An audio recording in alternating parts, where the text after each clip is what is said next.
IB Nation, welcome to the Irish Breakdown Podcast. I was waiting for my thing to unmute because it usually does it by itself, but it decided not to for some reason now. But Ryan Roberts, Brian Driscoll here now to turn the page on the Notre Dame season to the biggest test so far. Saturday, noon Eastern, Notre Dame will be facing off against NC State Wolfpack after having back-to-back big victories, 42-3 over Navy and 56-3 this past weekend over Tennessee State.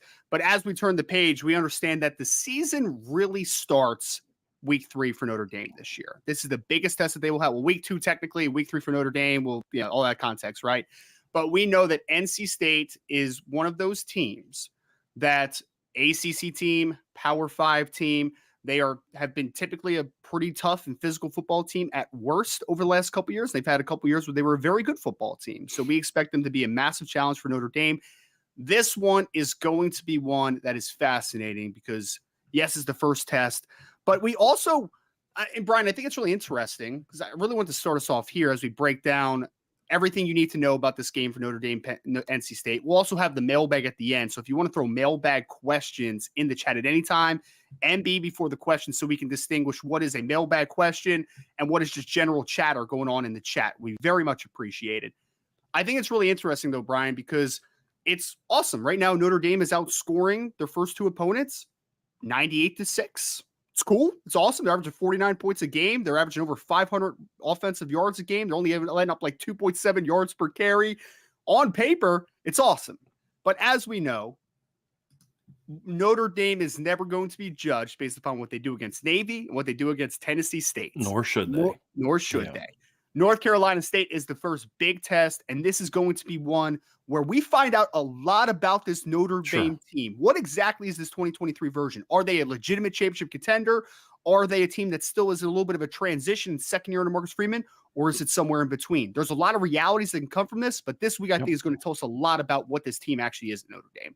NC State's a very intriguing team to me, Ryan, because when I look at their team last season, like I often wonder, what would they have been if Devin Leary never gets hurt? Now, look, Devin Leary wasn't playing great before he got hurt, but he gave them a level of competence that honestly they didn't have at times late in the year last year. I mean, if you look at one point in time, NC State was ranked in the top 25. I mean, in November, they were ranked high in November. If I remember, I'm going to actually kind of pull up the rankings now. Well, Ryan, they had super high expectations going into the year last year. They were like a top 20 team. They climbed all the way up. Yeah, they climbed all the way up to number 16 in the Week 11 poll. They were ahead of Notre Dame, who was at the time 6-3, and then obviously the wheels fell off a little bit at the end of the season where they lost 3 of their last 4. But when I looked at that team last year, Ryan, and you look at that 8-5, I think it's a little misleading. I mean, you had that really bad home loss against Boston College, which came a week after you beat Wake Forest at home. They had a tough road loss against Louisville, but then they bounced back in the end of the season and had that crazy finish against North Carolina and beat North Carolina last season. And then, of course, lost a bowl game where, I mean, they were down to the 3rd, 4th quarterback at times last season. And really just an anemic offense when you look at it. So when you kind of transition into this season, we don't really know who NC State is, but at the very least, we know certain things about them, and we know this is going to be a ramped up test for Notre Dame. And so if Notre Dame is going to come out on top, it's going to be a much harder earned victory than the first 2 weeks, as you mentioned, Ryan, where Notre Dame just overwhelmed 2 inferior opponents. And that's no disrespect to those teams. That's just the reality of it. Notre Dame kind of got their building block games out of the way. Now it's time to say, who really are you? Because, I mean, look, right now, what we've seen from Notre Dame, it's been very impressive, Ryan. I mean, through 2 games, again, I don't care who you're playing. These numbers are impressive. Notre Dame is averaging 500.5 yards per game and 8.3 yards per play through 2 games. They're only giving up 162.5 yards per game and 2.9 yards per play so far. Neither one of their opponents have even gotten to 170 yards of total offense in their first 2 games. Right? That just doesn't happen. Right? I mean, you just don't see that. I'm looking back in past seasons, and the last time I'm at 2019, the last time Notre Dame went through an entire season where 2 opponents were under 200 yards for an entire season was all the way back in 2019. And they had blowout wins over Duke and Boston College. So it's just not something that, in the 2018 team where they made the college football playoff, none of their opponents were held under 200 yards of offense. It's crazy. That's a dominant performance. The 2017 season, none of their opponents were held under 200 yards of offense. In 2012, as great as Notre Dame was in 2012, and they played some weak teams that year, a couple weak teams that year. The lowest yard total that they allowed that season was 209 to Wake Forest. Yep. Right. So they did what they needed to do. They were impressively dominant. Now things ramp up a little bit, and we're going to learn a lot about Notre Dame in all three phases of the game, as far as Marcus Freeman's ability to get his team ready to go play on the road. One interesting thing I felt about Notre Dame last year, Ryan, and even this includes the loss to Ohio State, because I felt in the loss to Ohio State, I never felt Notre Dame wasn't mentally and emotionally ready to play that game. They just didn't execute, and they got beat by a better team. Sure. Right. That's just simply what it was. They went on the road and smacked North Carolina on the road. They played BYU in a neutral field game and dominated in a way that I think doesn't reflect in the 28-20 score. Went on the road and smacked Syracuse around. Started great against Navy, faltered late, but started great against Navy. And then, played USC a lot tougher than maybe some people thought, and then beat South Carolina in a bowl game away from home. Notre Dame was actually pretty good away from home last season. And for whatever reason, Coach Freeman was able to kind of rally his team together when they had to go away from home. And then we saw the opener against Navy in Ireland, and Notre Dame was dominant in that performance. Does that continue in year two? Was the dominance on the road last year a reflection of the sense of urgency they had because they had started 0-2, that they it heightened that urgency, where this year, going into your first road test, you're feeling pretty good about yourselves? Where last year, your first road test, you obviously lose to Ohio State, but then your first ACC road test at North Carolina, you're kind of like, hey guys, we're in emergency mode. We're 1-2. We barely beat Cal last week. We got to get things going. There was a sense of urgency with that team. Will this team, who's outscored their opponents 98-6, have that sense? And this is one of the questions that you and I talked about this offseason, Ryan, is we know this Notre Dame football team can handle adversity. We saw it last year under Marcus Freeman. We saw it at times under Brian Kelly. Can this team handle success? Can Sure. you go out and win 98-6 and absolutely dominate your first two opponents and then say, but that doesn't mean it? I mean, do they have the same attitude that we have of, hey, that's great and everything, but nobody cares about that. Nobody cares that you beat Tennessee State 56-3. Nobody cares that you beat NC State 42-3. This is now when you're going to start to be judged. Do they still have that same hunger? Do they still have that same focus? Do they still have that sense of urgency? Where, hey, guys, we got to go out there and handle our business because this is what's in front of us. That's a big question mark, and we don't know the answer to it because every team is different. But This is one of those weeks, Ryan, where, again, you learn something about the character of your football team. I mean, the execution stuff, that'll be part of the conversation over today and the next couple of days as we get into different parts of shows. But first thing to talk about in games like this is, who are you? What's the soul of your football team? Yep. Right? Because here's the reality, Ryan, and whether it's this game or down the road, I don't care how good. If Notre Dame goes 14-0 this year and wins a national title, I can make you one promise. There's going to be at least 3 games this year that is an absolute dogfight, including at least one against a team that everybody thinks they should beat. And I was talking with a buddy about this last night. He was like, they should win at least by 17 points. And I'm like, first of all, just saying they have to win by at least 17 points against this good NC State team is like, you're not giving NC State enough respect, in my opinion, number one. Number two, let's not act like this isn't a normal thing in college football where you're going to struggle at times. I mean, I talked to him about, 2019 LSU, as great as that team was. They were in an absolute dogfight with a Texas team that went, 8-5 that year, Ryan? Had some bad losses that year. They were in a dogfight where their offense only scored 23 points against Auburn, who was good, but not a great team that year, right? So you're going to get into those matchups. What kind of character do you have as a football team when your offense isn't rolling early? Your defense isn't making stops early. You're not able to do those things. What if you fall behind on the road against this NC State team, right? There's all those questions that we're going to get answered about this team this weekend, Ryan, that I hope we get answered affirmatively, but they're going to define in a large way who this team is. And it's not so much the outcome that's going to define this team, but it's how they go about their business. Do they play with fire? Do they play with passion? Do they play with physicality? Are they locked in and all those type of things? It's still September 5th. Right? This game will be played on September 9th? Yep. Still very early in the season. If there are aspects that need to get cleaned up at the end of that game, defensively, offensively, run game wise, special teams wise, as long as you get the W, I can live with that.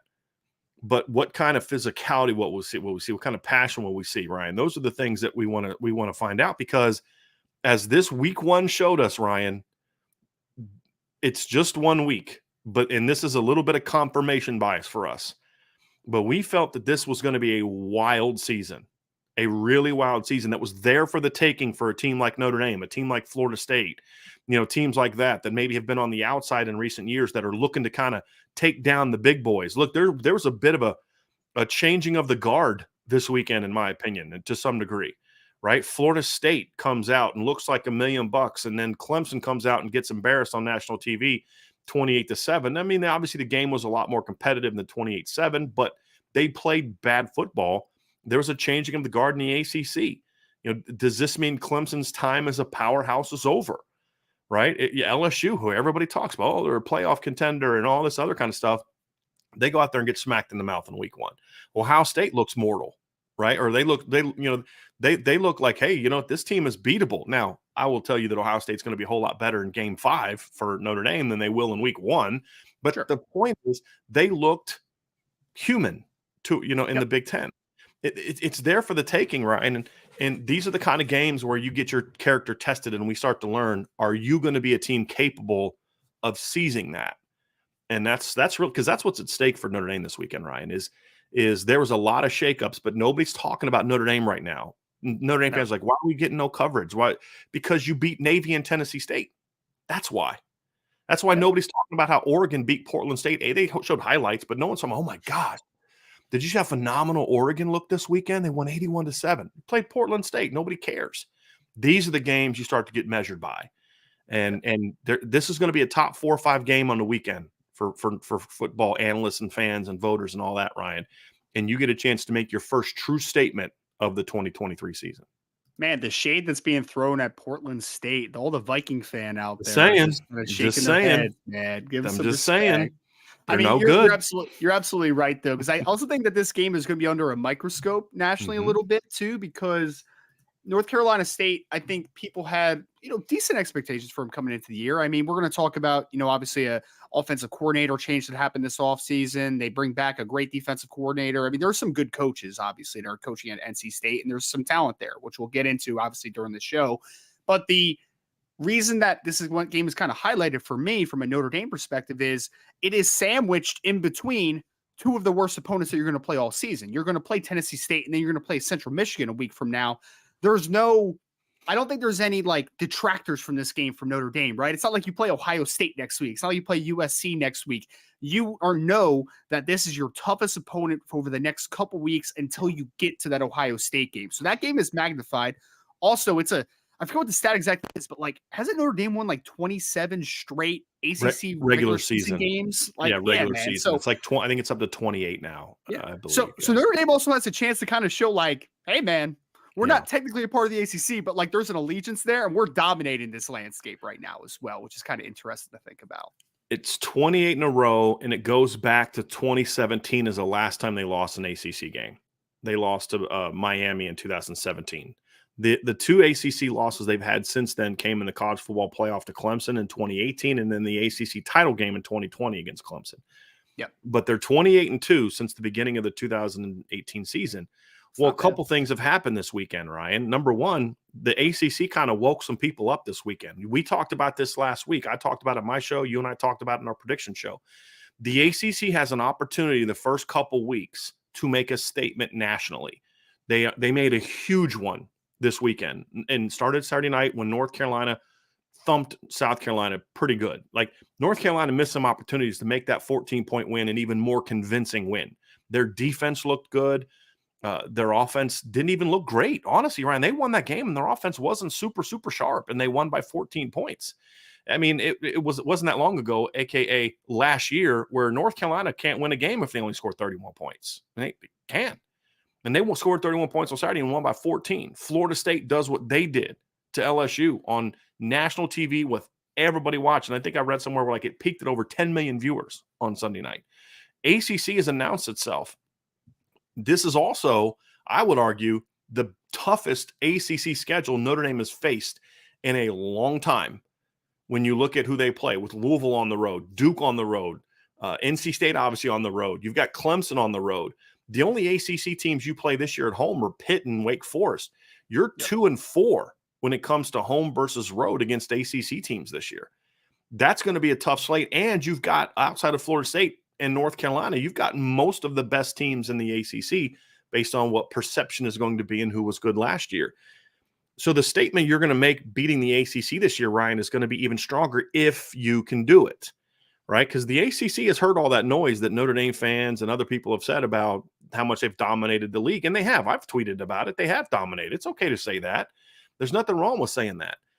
But that's why Notre Dame needs the ACC to be good again. And now all of a sudden you start dominating the ACC. And if you're able to run the table against the ACC, now all of a sudden that statement says a little something different. And this is your first shot at that. Because right now people are feeling really good about the ACC based on what they did in week one. Feeling really good about it.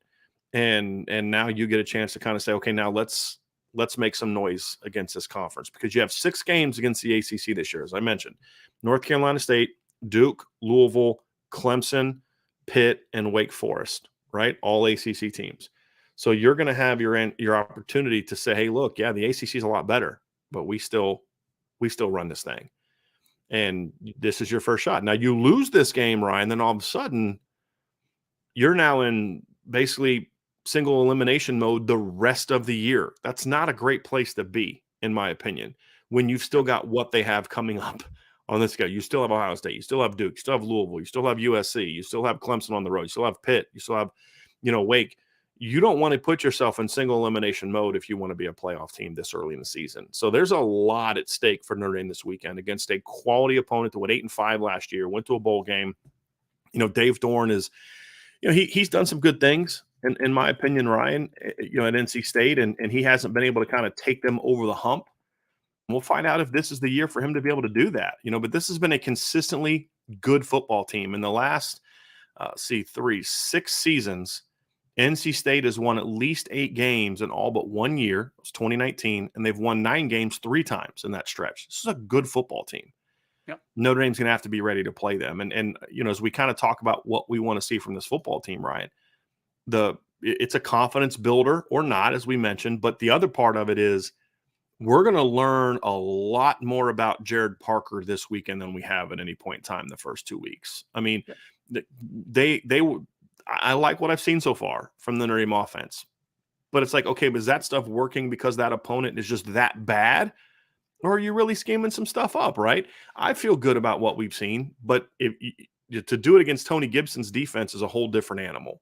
Yep. So I'm really curious what we're going to learn about the Notre Dame offensive coaching staff and Jared Parker this weekend, Ryan. It's going to tell us a lot. On the road, noon game, potentially some rain against a really well-coached, aggressive defense, which we'll break down a little bit later. That, to me, is going to be my biggest takeaway is, who is this offense really? Who is it really? Well, I don't know that we necessarily – it's better, but how much better? We start to learn that this weekend, right?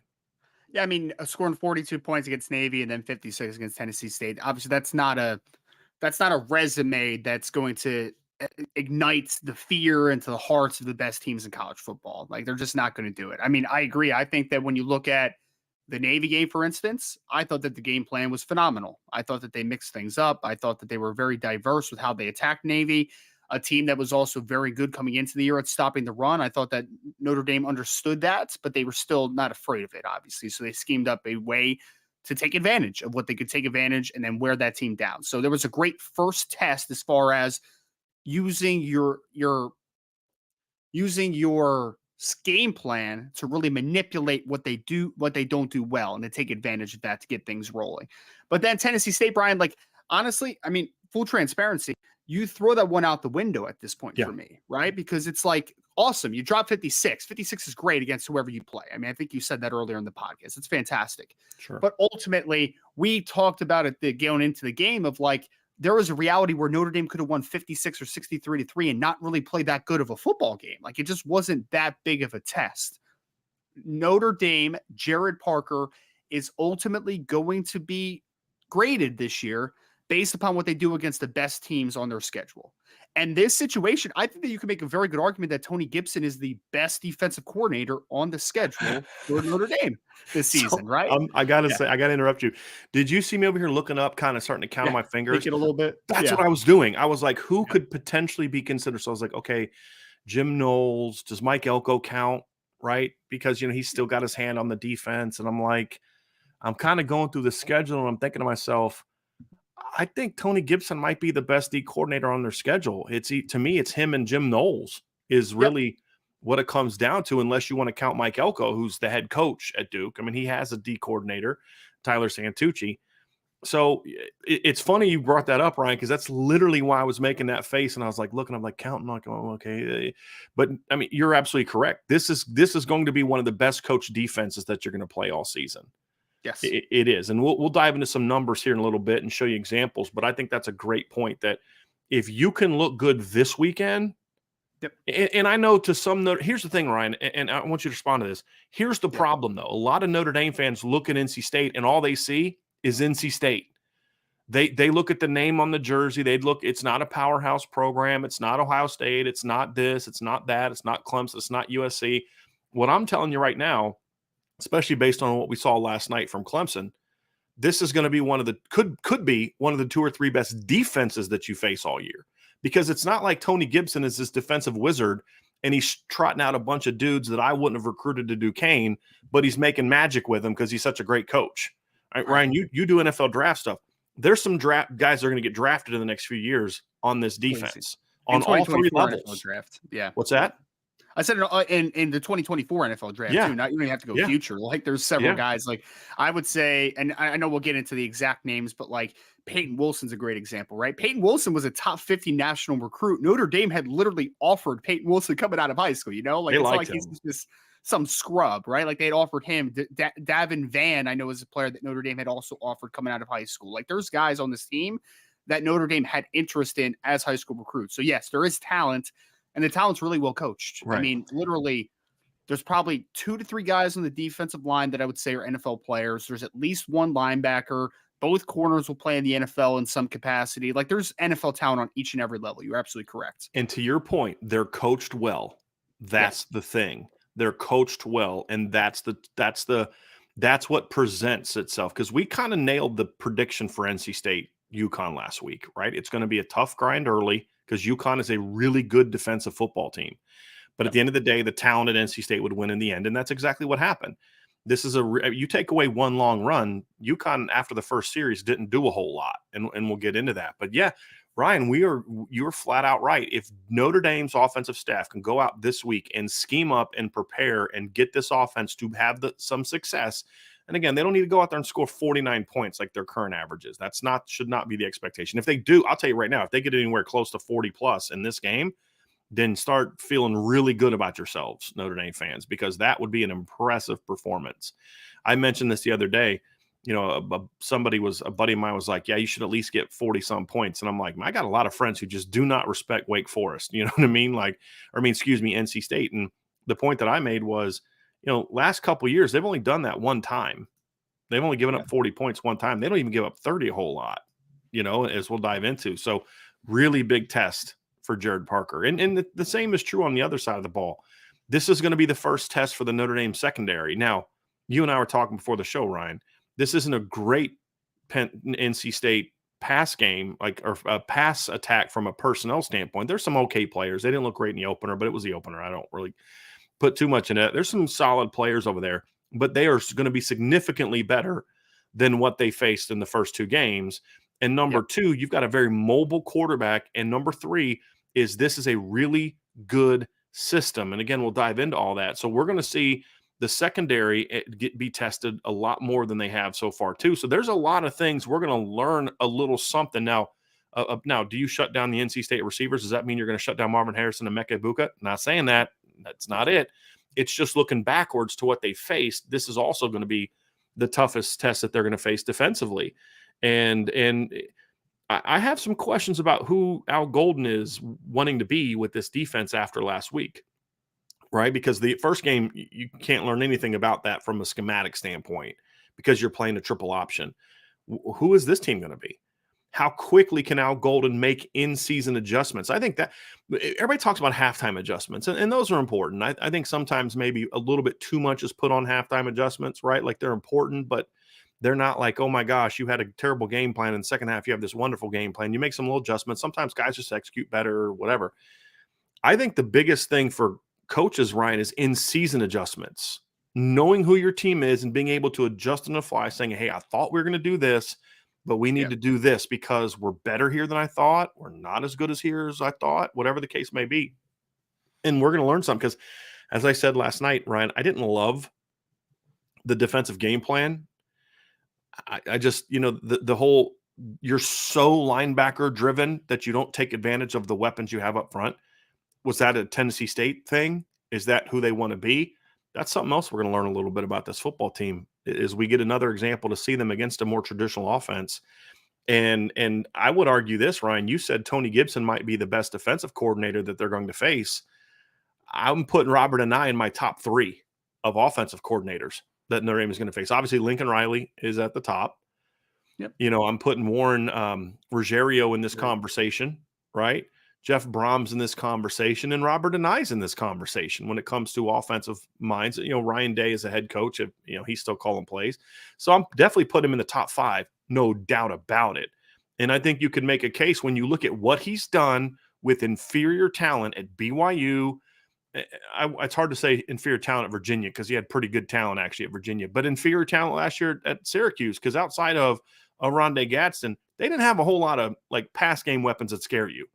And they had a quarterback that barely passed for 1,000 yards the year before. And he turned that very quickly into a really good offense before all the injuries sank in. So that's the big test this weekend, Ryan, is this is not one of the 3 most talented rosters you're going to face all season. It's not. There are better rosters. But when you combine the roster plus the coaching from the coordinator level, this is arguably, in my opinion, the best OC plus DC combo that Notre Dame is going to face all season.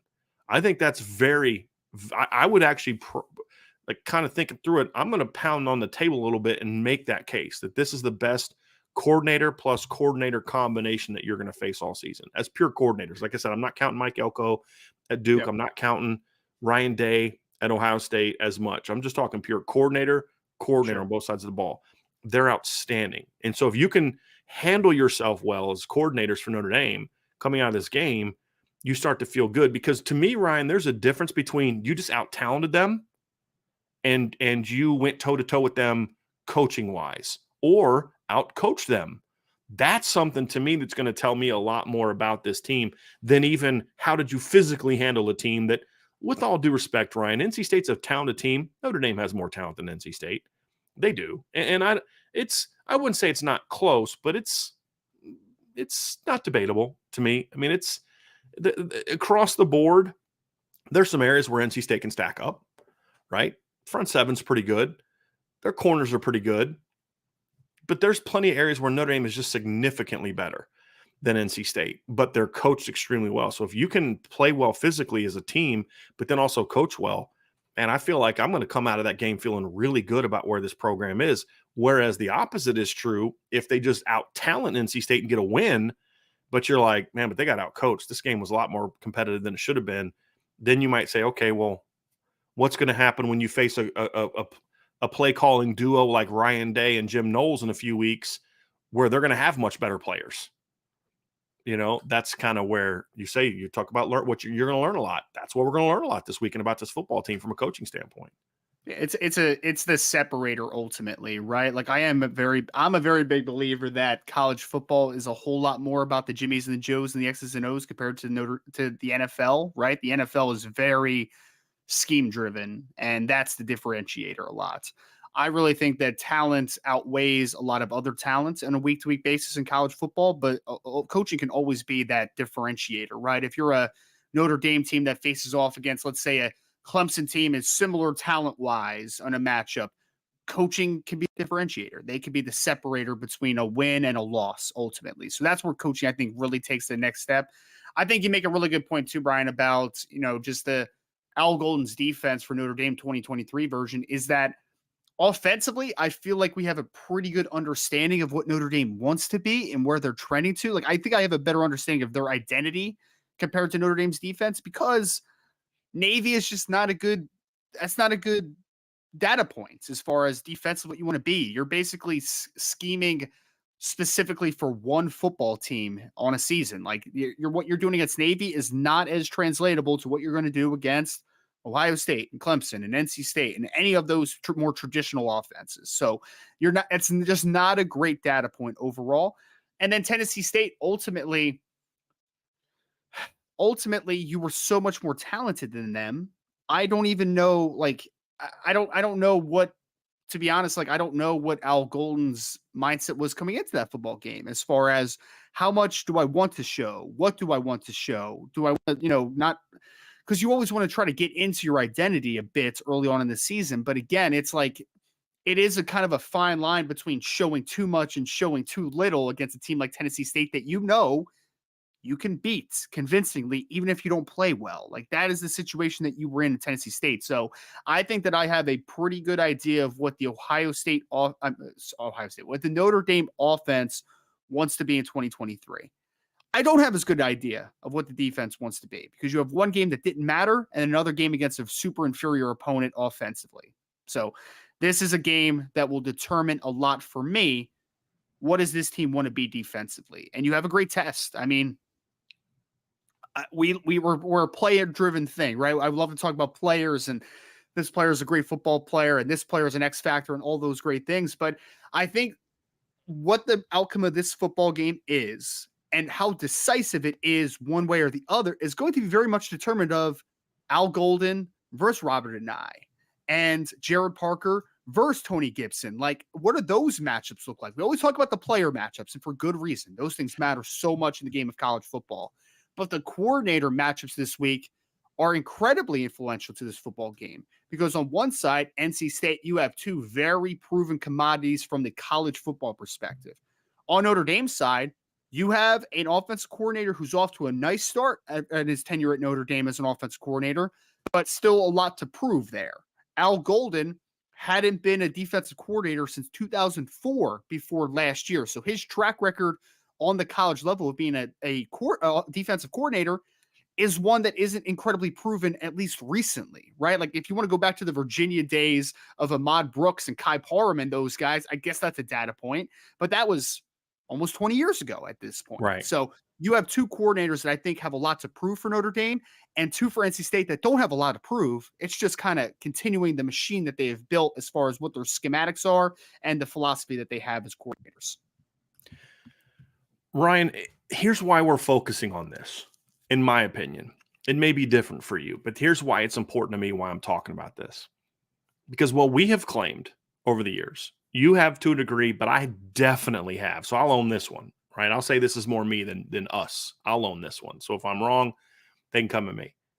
The claim that I've made for years, and people say, why are you so against Brian Kelly? Do you just dislike him? And I'm like, I do dislike him, but there are coaches who I dislike that I will praise if they do a good job. That's not the point. You don't praise someone because you like him. You don't hammer someone because you dislike him. I've never liked Brian Kelly personally, but I used to defend him all the time because he was building the program and those type of things. But what I have come to the conclusion that I came to, and it started in 2015, and it just continued to be amplified over the years after that, is Notre Dame wasted a lot of talent over the years, is my claim. And I could be wrong on that, but that's my claim. They didn't develop players the way that I thought they should. People say, they had an X number of draft picks. I'm like, yeah, but a lot of those guys don't produce in the NFL the way they should because I don't think they're getting developed because the NFL is not a developmental league. If you need time to develop in the NFL, they're just going to move on to somebody else who doesn't need to be developed unless you're just a freaky talent. Like Baltimore might be a little bit more patient with Kyle Hamilton if he needed development than the Lions would have been with Jalen Elliott or the Chargers with Alohi Gilman, just because there's just a freakiness to his ability. If he's not ready right away, we'll be patient with him. Of course, he was ready right away. I'm making the point. I've felt that Notre Dame is underachieved, and I kept hearing, but they're great at development. I'm like, are they? Are they really? Because and so if I'm correct that the talent has always been better than it is. And now that doesn't mean it's not getting better, but it's always been better than what the results showed. Then the coaching is what mattered. The coaching is what held you back. And that's why these things are going to find out, because we're going to find out if Marcus Freeman and his staff are that group that can get the most out of this team, or are they the ones holding you back? Or could it just be that maybe they're not as talented as I thought they were? Those are all types of different conversations to have. But I just look at this team and I say, if you are who you need to be, this is the kind of game where you shine as a coach. because you do have better players, not enormously better players, but you do have better players.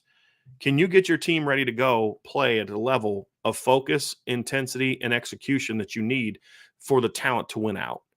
And that's really what I want to see, because I'm kind of tired of watching a team with a lot of talent look like a team that doesn't have a lot of talent or as much talent. And that's why I put so much emphasis on coaching. Because as you said, Ryan, like, yeah, players matter. I've never said, like, when I walked into situations and we broke records as a coach and I coached All-Americans, I didn't take kids who couldn't play and turn them into guys that can play. I got to take some little kid that ran a 5.2 40 and turn him into an All-American running back. Matt Bernardo could play when I got him there. Michael, Yarden Brantley and all the kids that I coached at Duquesne, when I was showing up, they could play, right? I just needed to harness that talent and send it in the right direction.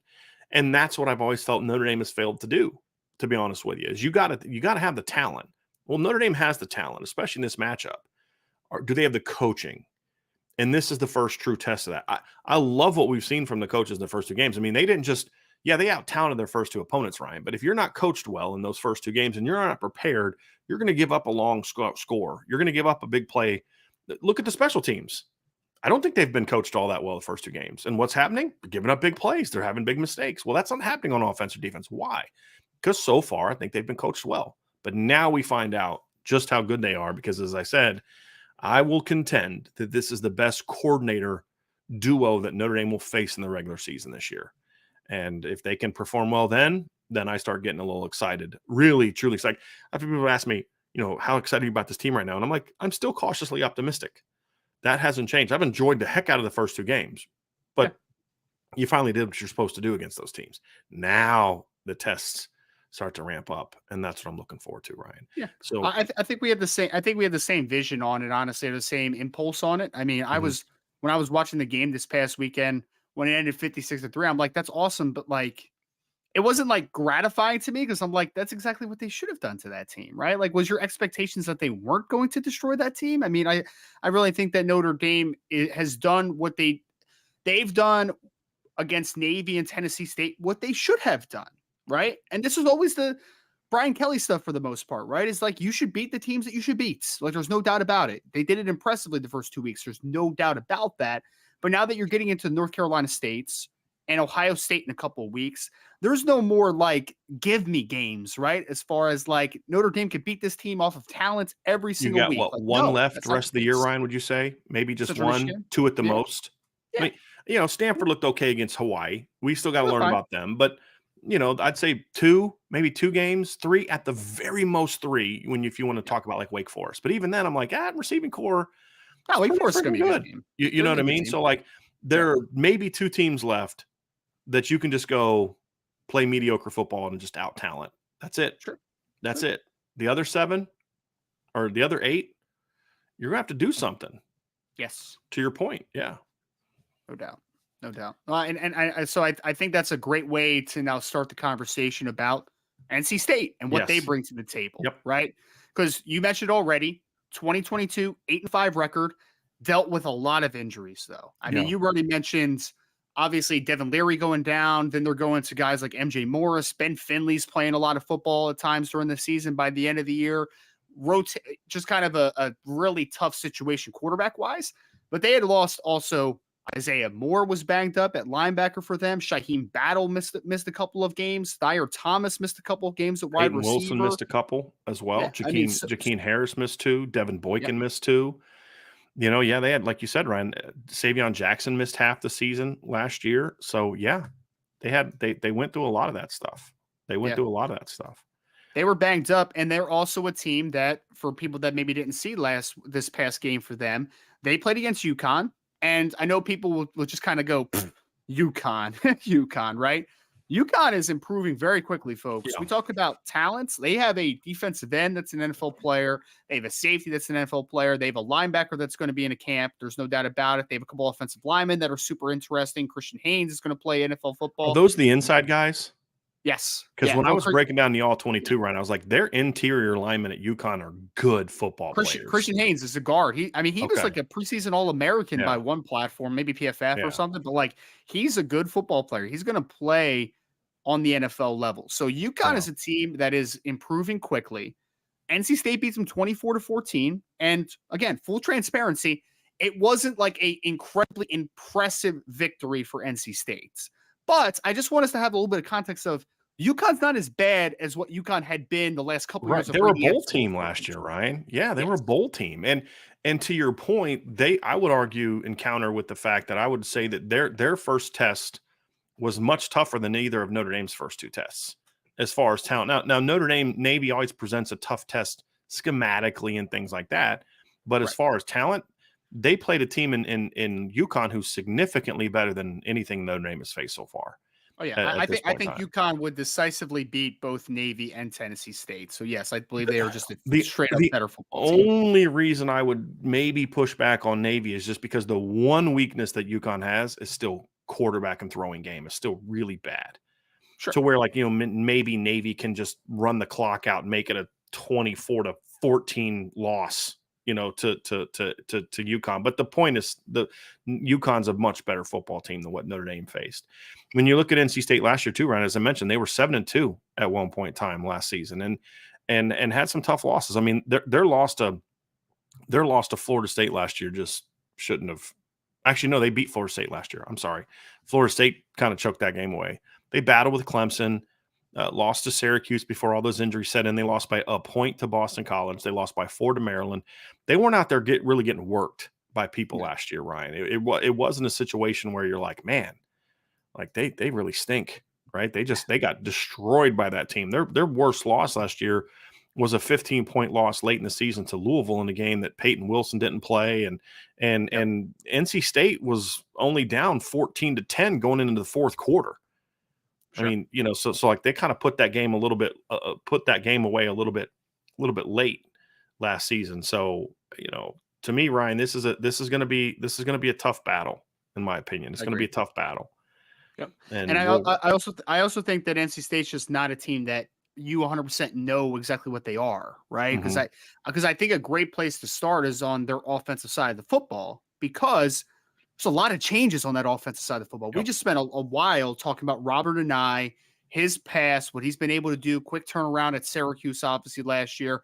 He's the new offensive coordinator, but for NC State, you now have a new quarterback that comes in, Brendan Armstrong, who's been with Robert Anae at Virginia, obviously a couple years ago.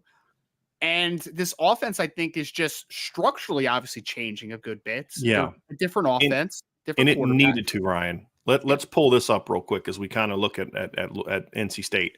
Yep. You notice something there on the right of the screen, Ryan? It's a lot of really impressive numbers. Now, those are national rankings, obviously.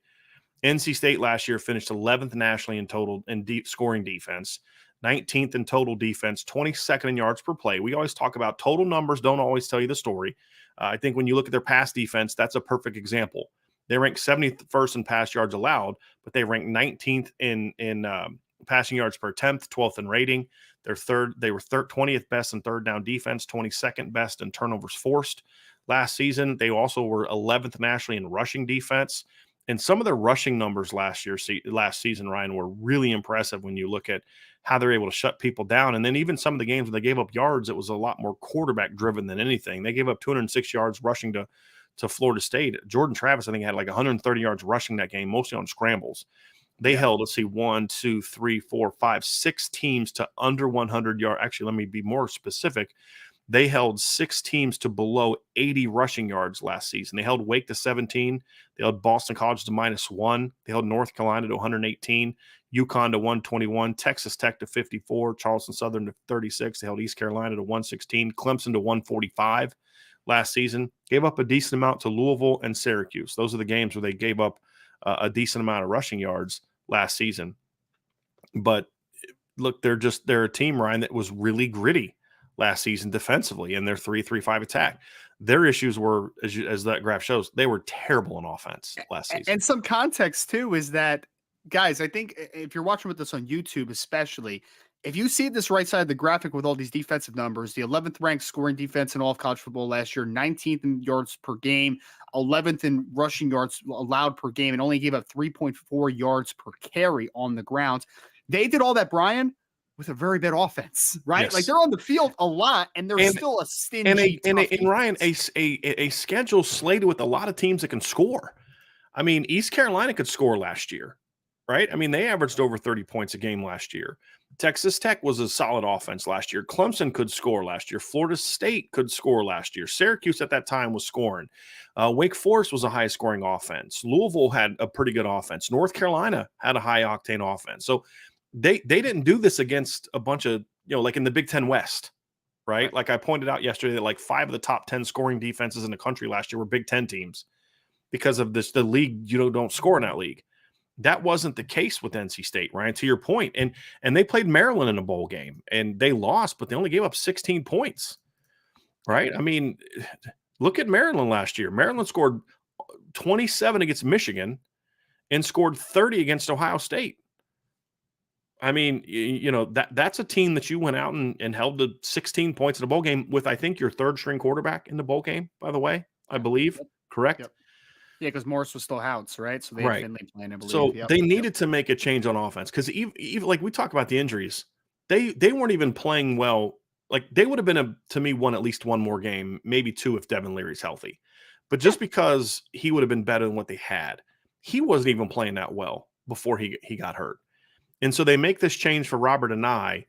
And look, I'll say this. I mean, look, Notre Dame, you don't ever actually fear anybody, but if you're going to give honest analysis, you say this is kind of a perfect time to be playing NC State because they're only going to be in game 2 of his system.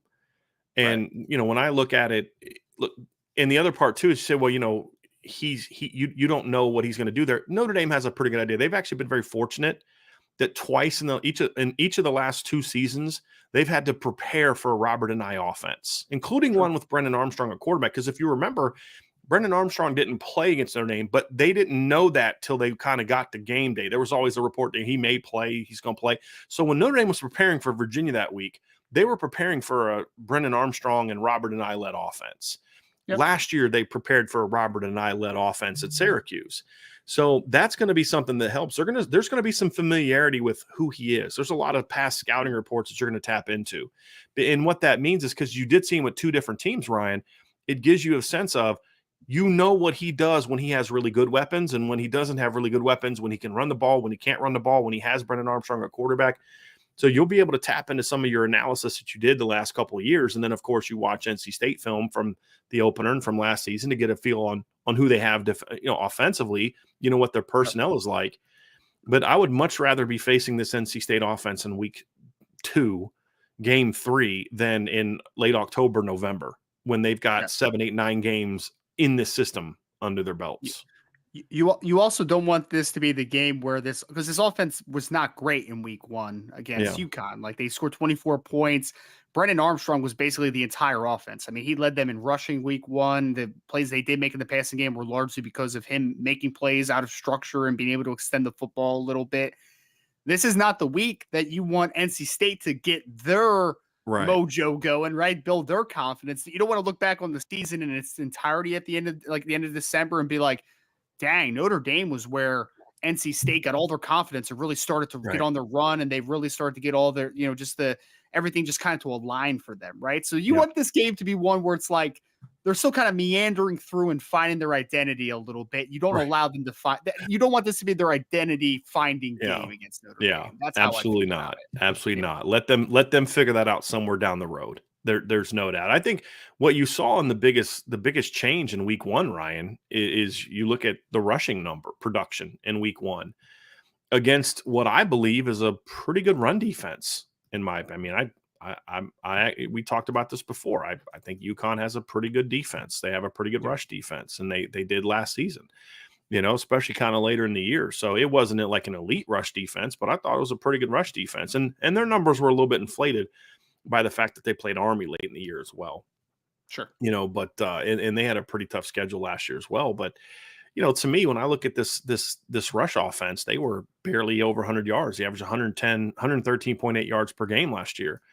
Well, they went out in the opener and rushed for 209 yards. You say, well, yeah, Brendan Armstrong had a lot of that. He had 96 yards, but that's the whole point, though. That's what he kind of brings to the table. The part of the offense. Yeah. Right? Yeah. And so, your running backs combined, your three running backs combined for 107 yards on 25 carries. Well, that's some of that grinded out yards that allows Brennan Armstrong to then also go be successful. And so he adds a mobile element to the table as well for an offense that they just can't line up and run on you. That's not who NC State has been. If they do, that's more on you. If you're Notre Dame, that you didn't have a good game plan, you didn't play well, you didn't execute. If they just come out, line up, and just with their running backs run on you, that would be the most disappointing thing. But they're going to be able to get that production if you don't handle the quarterback. And we'll dive more into this as we get into the keys to the game, Ryan. But that element makes this a completely different football team than people had to defend last year.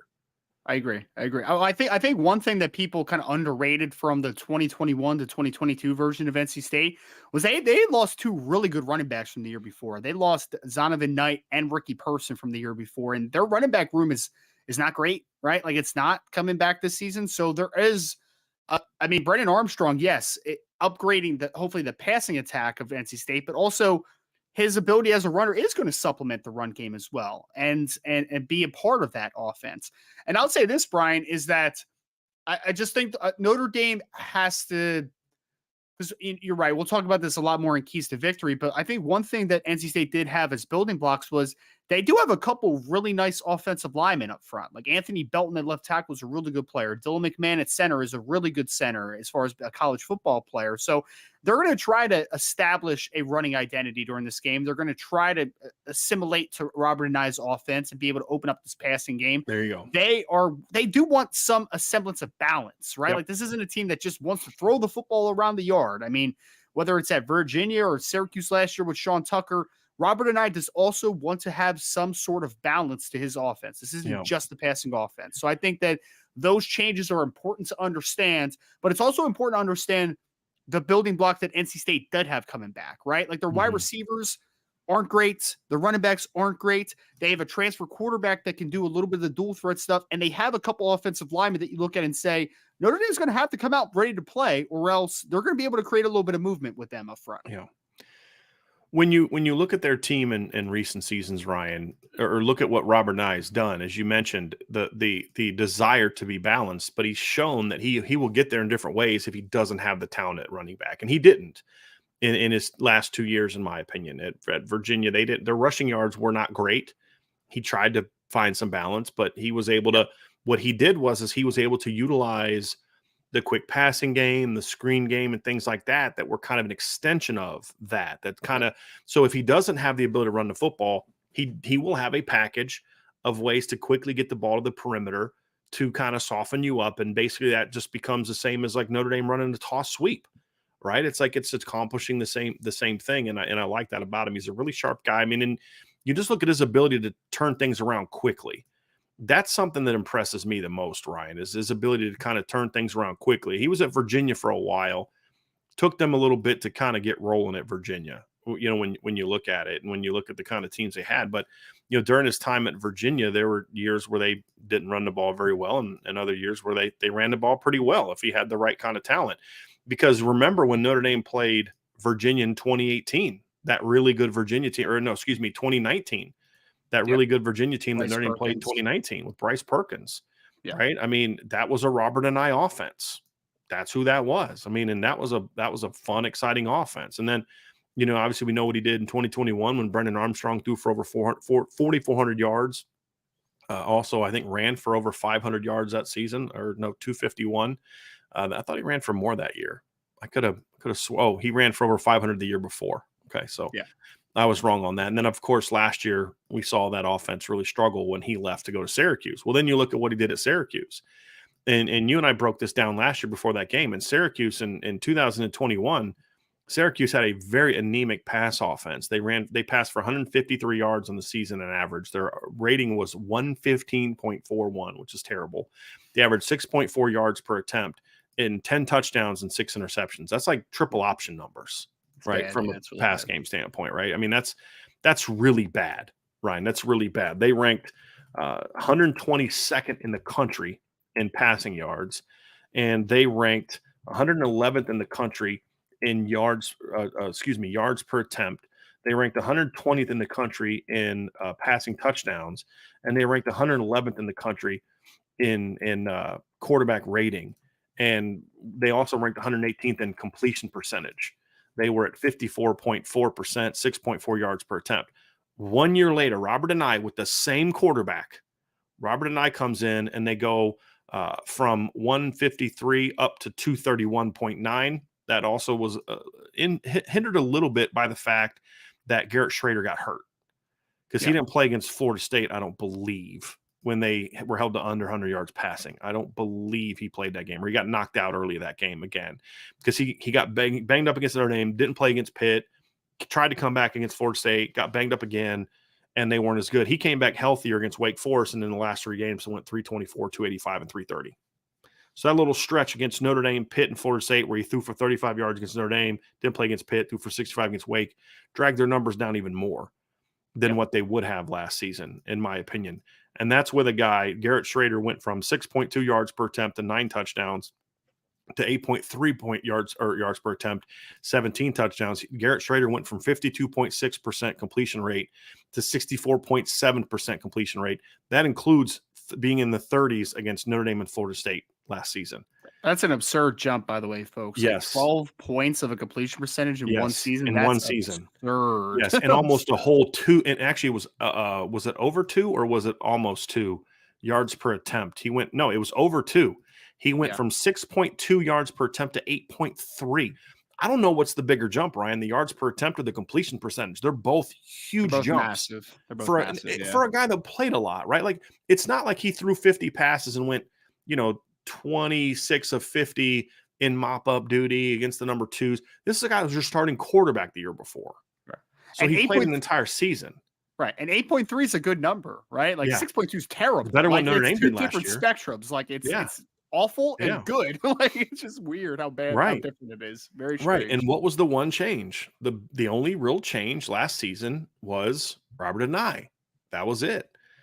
And to your point, Ryan, they went from, as a team, what did I say they were in yards per attempt in 2000? They were 111th, for context, 111th in 2021.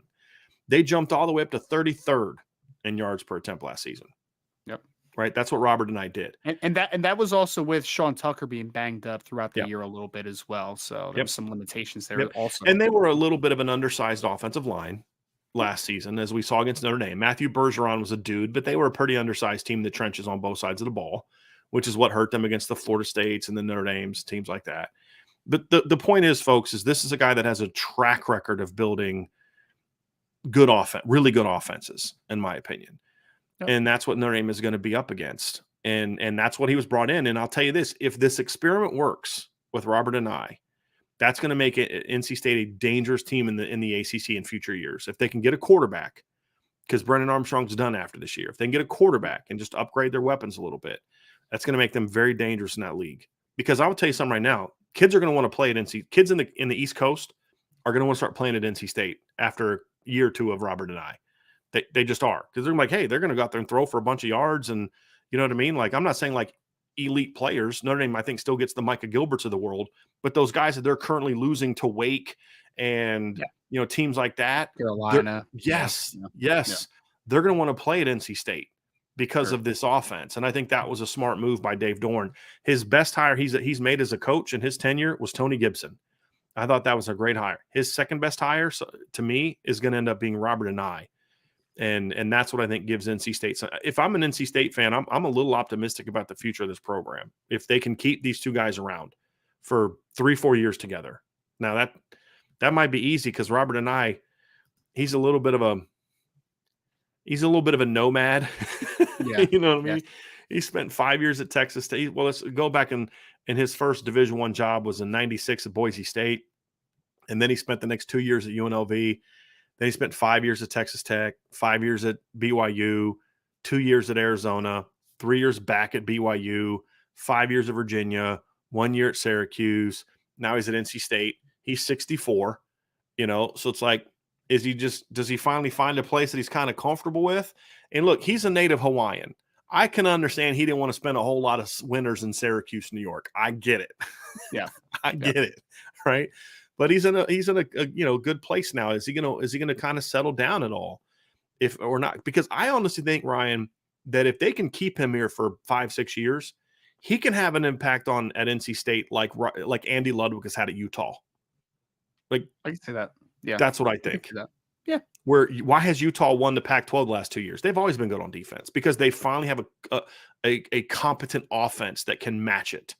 Yeah. That's, I mean, Utah averaged 38 points a game last year, right? So like, and again, like I think the point is very sound too, Brian, because I think of Andy Ludwig similar to Robert Nye as far as they get the most out of the talent they have. Yeah. It's not like to your point last year at Syracuse, you had Matthew Bergeron at left tackle, who was a stud. You had Sean Tucker, who was very good, but was banged up a little bit. And then you had Rondé Gadsden Jr., who I thought was a really good football player, right? Outside of that, though, not great. I mean, it just wasn't. I mean, you have a quarterback that's there's limitations as a passer. There's no doubt. An offensive line that is very subpar outside of Matthew Bergeron last year. Wide receivers outside of Gadsden were just not very good. And then you didn't really have a backup running back outside of Tucker that was really going to strike the fear into the hearts of opposing defenses. So, yeah, I think that they can get the most out of their talent. It's now about, obviously, identity, fitting into the system and understanding the system and believing in it, which I think that they're going to do at some point this season. And then the next step after that is getting the talent to stay correct, because that's the key right now, top. Ryan. Yeah. That's why Notre Dame should be able to do to NC State this year, kind of like what they did to NC State last year, or to Syracuse last year, excuse me, is, they may get some yards here and there, but you should be able to kind of overwhelm them a little bit. The difference, however, is this NC State team is a lot better on defense than Syracuse was last year. Not that Syracuse was bad on defense. I mean, look, Syracuse has a guy that was starting in their secondary last year who's now in the NFL. Garrett Williams, what was he? Third round draft pick, despite not being able to test or anything with ACL. So that's what I was going to say, right? Is like that guy got picked pretty high despite the injury. You have another one of their starting secondary guys from last year who's now starting at Ohio State, I believe. You have another starting guy who had an interception against Florida State who's starting at LSU this weekend, right? Deuce Chestnut, yep. And so, you had some guys, but just overall, they were much smaller than Notre Dame, and Notre Dame could just kind of bully them a little bit last year. Oh, yeah, their front was super small. I mean, they had the undersized nose tackle. They have Steve Litton that's actually down at Texas Tech, but he was only like a 6'5", 225-pound defensive end playing like a 4-eye at some points against Notre Dame. And then the Echekwu kid, I think, was like 6'4", 267, but that was their big guy up front and an odd man front, which is just extremely undersized. So, yeah, it's different. We've been singing NC State's praises, Ryan, because I really like the coordinator hires he's made in recent seasons. And I think he finally got the OC hire right. It's just about keeping them together. Now, for this particular matchup, Notre Dame needs to make sure that that doesn't start this week, and it shouldn't. Because as you said, they don't have the talent in place that they don't have, like Virginia 2021. We all talk about how good Brendan Armstrong was that year. I always felt that he wasn't necessarily the driving force behind it. I thought he was good, right? But I thought his numbers were inflated by the system. But he had a really good supporting cast, Ryan, and you've talked a lot about it. Katawan Thompson and Jelani. What was the other tight end? You had the Wick kid, the big receiver on the outside, Devontae Wicks. No, who was the tight end? The big tight end, the 6'7" kid. Woods. Jelani Woods. Okay. Yep. So you had Wick, you had Jelani Woods, you had the really short, fast kid, Billy Kemp, right? I mean, you had a really good, and there was another kid whose name escapes me right now. You had a really good group of pass catchers that year at Virginia as well. And they just don't have that right now, right? Great. That's the reality of it. But Notre Dame needs to make sure that their plan is such that they don't allow NC State to take advantage of that. To not take advantage of that, to make the plays to kind of neutralize the talent disadvantage that they have. Notre Dame needs to take advantage of the talent advantage it needs to take advantage of that. And we'll see if they do. And that's where you get a little bit nervous about this early in the season is like, look, you have a good game plan, maybe, but one wrong execution, all of a sudden a guy catches a slant route and there's nobody near him because you thought somebody else was going to cover him, right? Like that's where you've got to really make sure that you execute. And that's what we're going to find out. The other side of the ball, to me, Ryan, is going to be a very interesting test, as we mentioned. We talked about it earlier from the Notre Dame standpoint, but I really like Tony Gibson a lot. Now, here's what's funny. I'm a very anti-3-3-5 guy, right? I'm not a fan of the 3-3-5. You know that. But if I was ever going to hire a guy to run a 3-3-5, this is the one. Sure. Like, he's a really good football coach. They're very aggressive. Their linebackers play hard downhill. Now, there's some things I think a good coordinator can do to take advantage of that with some different actions and some play actions and some movements and stuff. But Notre Dame doesn't really have like the mobile quarterback to really burn that a ton on some of the things like UConn was able to take advantage of that a few times where they would just they'd run like buck sweep action and the linebackers. It looked like they keyed the guards to me, Ryan. At least last week, that's what it looked like to me. So they'd run that buck sweep action. Those linebackers are crashing hard, and they're pulling that sucker and taking it out the back door for 10, 15 yards. That's not what Notre Dame's going to do, make their living off of. So, we'll see what they can do. But this is a very well-coached defense, a very aggressive defense in the front seven. They have very long corner on one side, very talented cover man on the other side, decent, I think quality safety play, right? Good athletes at the safety position. But their strength to me is that 6-man box to me is and Tony Gibson, they're undersized, right? If you look at them, Ryan, they're not a real big group. CJ Clark's the biggest guy they have. He's 6'3", 305. That's good size. Davin Van is 6'2", 280. Savion Jackson, 6'2", 290. They started and played Travali Price a lot against UConn, number 13, and he was 6'4", 270. Red Hibbler plays a little bit. He's 6'2", 264. They're not a real big group. Their linebackers are 6'1", 225, 6'1", 232, decent size. Jalen Parker also plays a little bit. Peyton Wilson's probably the most physically impressive looking kid to me. He's 6'4", about 240, as far as that edge guy. He's their veteran version of Josh Burnham, basically, as far as like that long, rangy, athletic kind of kid. And they use him a lot of different ways. They'll come bring him off the edge, play him off the ball. But the point is, he knows how to use that talent. It's harder to take advantage of their lack of size. This is what we always talk about. He does a great job of saying, hey, I can't have these guys two gap. I can't have these guys sitting at the line of scrimmage and eating up blocks because they're just not big enough to do that. So what are we going to do? We're going to attack. We're going to attack. We're going to attack. And when you look at those numbers, I'll bring them up again, Ryan. One of the more impressive things to me and one of the more concerning things to me is you look at those tackles for loss numbers, that 17th in the country in tackles for loss, while only ranking 63rd in sacks. That means they get a lot of run game production, like negatives. For a team that just gave up 6 of those to Tennessee State, that's probably right now, just looking at statistically, the thing that jumps out to me the most that concerns me is the fact that you did allow so many run-throughs last week and you had so many missed blocks that allowed Tennessee State to get 6 tackles for loss against your first-team offensive line. Yeah. And then now you're facing a team that, because we've used the counter argument for Notre Dame, Ryan, where they would rank really high in tackles for loss, but it wasn't or they would rank really high in sacks, but then not really high in tackles for loss because they didn't get a lot of run game production. And when you look at NC State, it's a exact opposite. And where I'd rather be super high in tackles for loss and not super high in sacks, because that tells me you're a really disruptive first and second down defense. Very disruptive first and second down defense. And that's probably on paper the biggest concern I have is that statistical matchup. Their ability to generate tackles for loss against Notre Dame's inability to protect against that last weekend. Now, last year, Notre Dame was very good about that, and they were great about that against Navy.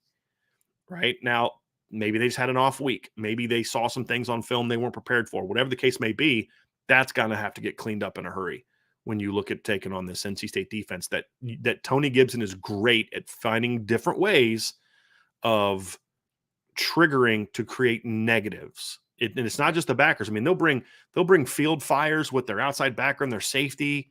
They'll bring boundary fires of 2 guys. They'll walk 2 backers off the edge and bring those guys and slant everybody field. He does a lot of creative stuff that creates a lot of negatives. And then your job as the coordinator is how can I find ways to gash it? Yep. That's going to be the key. Well, their biggest weapon last year, as far as from a blitzing perspective, outside of the linebackers, was probably Tanner Engel, who was a safety for them, who's graduated. I think he's on an NFL roster or practice squad or something. But they bring a lot of pressure, to your point, like they do. Because they understand that they're a very linebacker-centric team.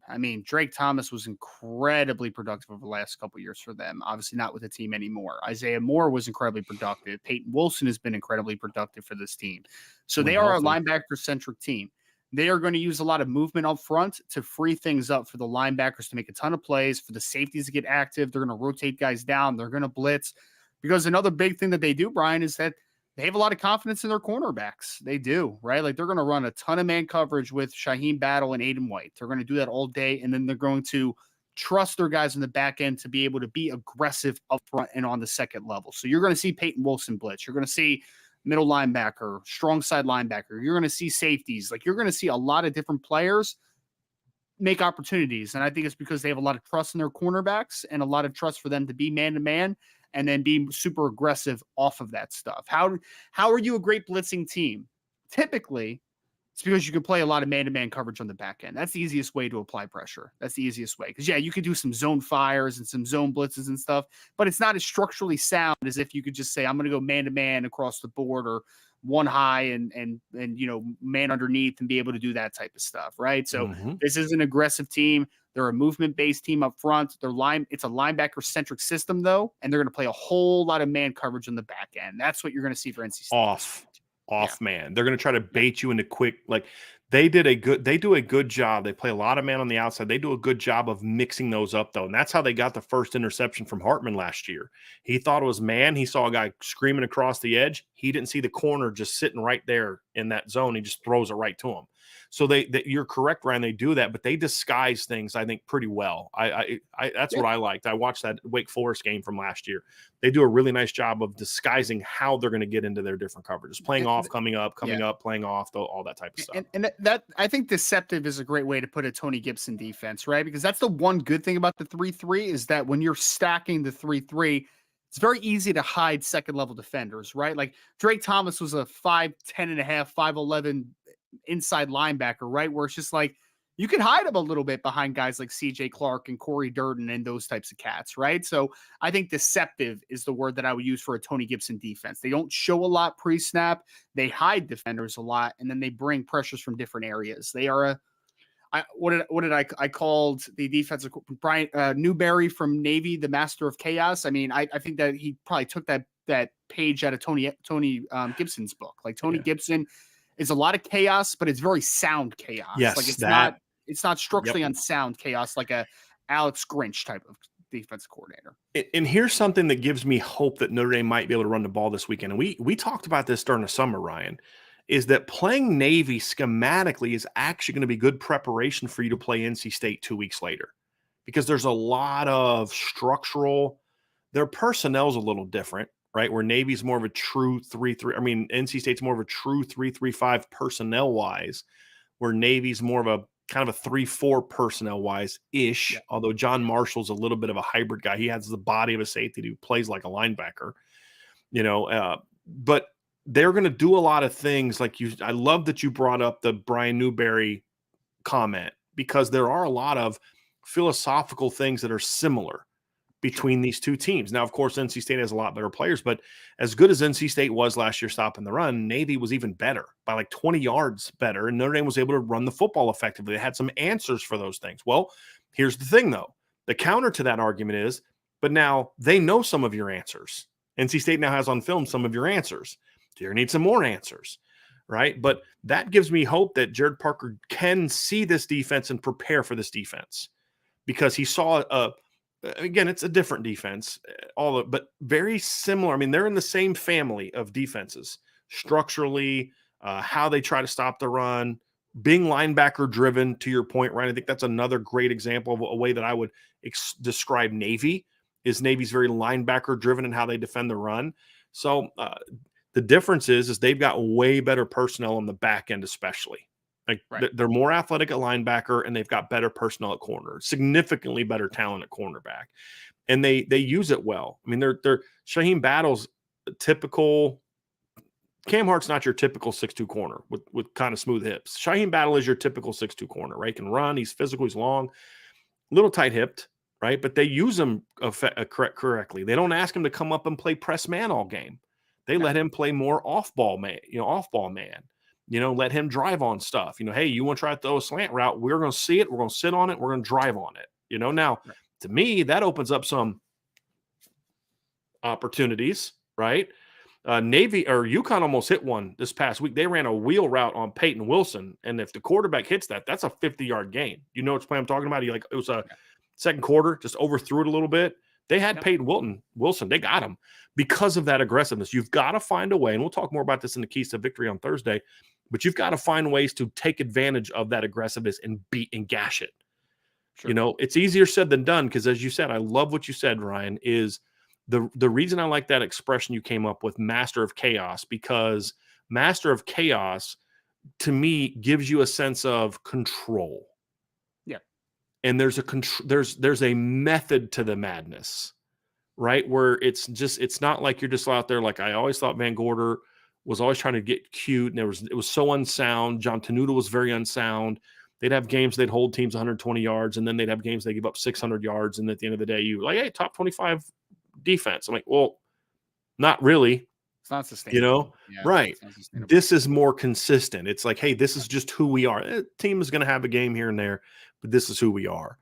And it's going to certainly present Notre Dame with a big test, a very big test. And I'm looking for it, coaching-wise, player-wise, all of it, Ryan. This is going to be a really fun game. I'm looking forward to what we're going to learn about this football team. I really am, because, it's sort of those, okay, you start to define yourself with games like this. And that's also true for NC State. I mean, this is their chance to kind of go out there and say, hey, look, this is our chance to get one for our league, to show the hey, how are we not ranked in the top 25? We were ranked most of last year, and, if not for blah, blah, blah, blah, blah. Okay, this is your chance to show everybody what you can be. Right. This is your chance to, because as you said, they were preseason ranked very high. They were top 20 team coming in the preseason because they were coming off a 9-win year. Devin Leary had played great the year before. There was a lot of high expectations for him. Just didn't but they were one game worse. That's it. Like, people act like they were just this terrible football team last year. They were not. They were ranked in November, Ryan. Yeah. They just had expectations of them being like an 11-win team and maybe contending for an ACC championship, like that type of team. Right. So, yeah. So they didn't live up to the expectations that people outside the program had kind of put on them. Same regular season record as Notre Dame last year. Yeah. Same regular season record. The only difference between those two teams is Notre Dame won their bowl game and NC State didn't. It's very true. The difference. And I think that it's going to be a great test for Notre Dame, because we all talked about the coaching aspects, right? Like, I think you're going to learn a lot about Jared Parker when he takes on a Tony Gibson. I think you're going to learn a lot about Al Golden taking on Robert and I. And I really want people to understand is that, yes, Notre Dame is more talented than this NC State team. There's no debate there. But NC State's got some guys, fellas, like they do. Like, Aiden White is a good football player. Shaheem Battle is a good football player. Peyton Wilson is a very good football player when healthy. CJ Clark is a good football player. The left tackle, whose name is escaping me, Belton, Anthony Belton, is a really good football player. Dylan McMahon is a good football player. Brennan Armstrong, when he's been around good people around him, has been a good football player throughout his college career. So there's going to be tests for Notre Dame. This is a great opportunity for Notre Dame to show that they're ready to take that next step. This isn't Navy, Tennessee State anymore. This is now getting into more of the big boy football and showing that you can be that type of team when you go into, well, when you invite Ohio State to town in a couple weeks. So I think it's going to be a massive test for Notre Dame. It is. I'm looking forward to it. I'm very much looking forward to it. So it's going to be a lot of fun. So that's going to do it for this part of the show, Brian. We're going to have a mailbag next. So we have about 20 questions started. If you have some more questions, go ahead and get those in there to us now. But that breaks down NC State. A little bit of a schedule change the next couple of days. I'm going to be traveling this week, obviously, to NC State. So tomorrow I'll do the midweek rundown. We'll start at noon. So it'll start a little bit early tomorrow. So we'll start at noon tomorrow. There's a chance we may start at noon on Thursday as well. And that'll be our keys to the victory and all that. And our Friday show will be normal 1 o'clock. Ryan and I'll have our mailbag, and we'll do that at 1 o'clock. But because of travel this week, I'm just going to need to move the Wednesday and probably Thursday shows up a little bit for those. But definitely tomorrow will be at noon. And then I'll let you know tomorrow for sure what my schedule will be on Thursday. But probably going to be at noon on Thursday as well. So definitely don't want to miss that. And hit that like button, folks, hit that subscribe button, hit the notification bell, and share this podcast. And if you have not done so, Ryan, what'd you think of the breakdowns of the Tennessee State games? Did you like those? There's some very detailed stuff that you guys are going to find in there. I have the defensive ones coming out at some point in time today. Still got to break those down and get that information in there as well. So you're definitely going to want to check that stuff out. But that's message board only stuff, premium board member stuff only. So you definitely want to check that out. And then that's what we're trying to do, Ryan. I mean, Ryan has a film breakdown of Kingston Viliama-Asa on there. again, premium member board only breakdown. And you got how many videos? You got what, 4 or 5 video clips I saw in there, Ryan? Yeah, there was 3 or 4 in there. I also have another one coming on Sean Sevillano in his last couple games on him, and then I also did top 5 plays from this past week of week 2 of high school football. Who'd you do last week? You did was it CJ Carr? You did CJ Carr last week, the week before. I did CJ, yes, and then I also did Micah Gilbert as well. So yeah. So that's we're trying to do more stuff that's for the members only stuff. There is some rewards other than just community for that. There are some perks to that as well. But of course, Ryan, if you sign up for the Shamrock Blue or Gold Club, you get even more perks because you get some free IB merch. So that's obviously a big part of it as well. So we're going to go to the mailbag next, folks. But before we do, again, hit that like, hit that subscribe, hit the notification bell, share this podcast, and send it for the message boards at irishbreakdown.com. So it's mailbag time, Ryan, and let's dive right into it, man. We got some really good questions today. We're going to start it off with a super chat from Raymond Harton. My guy, Raymond, thank you so much for the super chat. I appreciate you, sir. How do you think Billy Schrauth looked Saturday, and was he going against Tennessee State starters along with the other second-team offensive line? Thank you, guys, being number one. I thought he looked really good. I didn't pay close enough attention to know if it was the starters for Tennessee State or not, Ryan. I thought Billy looked really good. He had one pass pro where he got knocked back a little bit. He let that guy get under his pads. But other than that, he got a very good push in the run game. I thought their most impressive pushes came with the second-team offensive line. Now, they might have been going up against Tennessee State's number 2s. I didn't pay a whole lot of attention to it, but some of the best interior pushes came when they put Ashton Craig and Billy Schrauth into the game, and they were cutting right off of Billy Schrauth. So I was happy to see that. Absolutely happy to see that. I thought the second team as a whole did well, right? I thought they held their own and got good push. There's some talented kids on that second team offensive line. You're talking about Tosh Baker, who started games at Notre Dame, Billy Schrauth, who I think should be starting at Notre Dame. Ashton Craig is going to be the future at center once Zeke Correll's gone. Andrew Kristofic has 9 starts in his career. I mean, there was over 10 career starts on Notre Dame's second-team offensive line in that game on Saturday. And then, of course, Emil Wagner, who, pound for pound is one of the more talented players they have on the offensive line, So I was happy to see that group play well, honestly. I really was. They're opening up room. Who was it? Salerno. Was it Salerno or no? It was Skip Bellata comes in there and like rips one off for like 9 yards. I'm like, that was a good hole. It's a good run, good hole. He moved the pile a little bit too. Yeah. So Sam Asaf. Yeah. I was like, okay, these cats are coming out to play, man. Yeah, man. So I thought the second team offensive line played well. Yeah. Ryan, go ahead. I was just going to say, I thought the second team offensive line in general looked pretty good. I mean, like for the people had asked about like Steve Angeli's performance, and like stuff was easy, right? For the most part, but like he did well, made solid decisions. The running backs looked good. The offensive line was blocking well. I thought there was kind of a seamless transition from the first team offense to second team offense, man. Like I didn't think there was a massive drop off like there typically is. What's nice is I really thought it was smart for them to get Steve Angeli a couple series with the first team offensive unit. That was smart. Now, what are my issues with Steve Angeli? He's got to push the ball down the field more. But I'm not shocked that was a hesitancy for him the first time he's ever really played a meaningful down in a game. Sure. You know what I mean? Like that's kind of expected. But then he ended up making a nice throw to Mitchell Evans over the middle, and he did a couple check downs. He extended plays well. So it's a good first performance. I mean, good job, good way of getting your feet wet. And then they let Kenny Minchie go in there, and he got to throw 2 passes. I was very happy to see that. We talked about that last night, with Vince and I, Ryan. But that's been a big concern of mine over the years is they put the second team in and just, run the clock out. They let those kids run the offense. They let the second team defense come in and run the defense. I thought that was a very important for his football team. I think we've seen that the first 2 games as well, Brian. Like it was limited against Navy, but like Steve Angeli completed a pass against Navy where he had kind of, I think it was an RPO or something where he rolled out. RPO was an out screen to Rico. Yeah. So, I mean, so they've allowed the second teamers to get some time and to be able to develop a little bit and get some meaningful reps, which I think was big time for this past week, especially. Agree. All right, let's go to the next one here, Ryan, from our guy, JP Buellsfeld. Thanks, JP. What's up, JP? He said, how concerned are you about Duke after the emotion of Ohio State the week before? JP, we've talked about this a lot. I mean, when we've done schedule breakdowns, Duke is always the number one trap game, yeah. Game. It's not a trap anymore, I guess, but yeah. It kind of still is. I mean, it's still Duke, right? And there's still some games they've got to go out there and handle their business this year, right?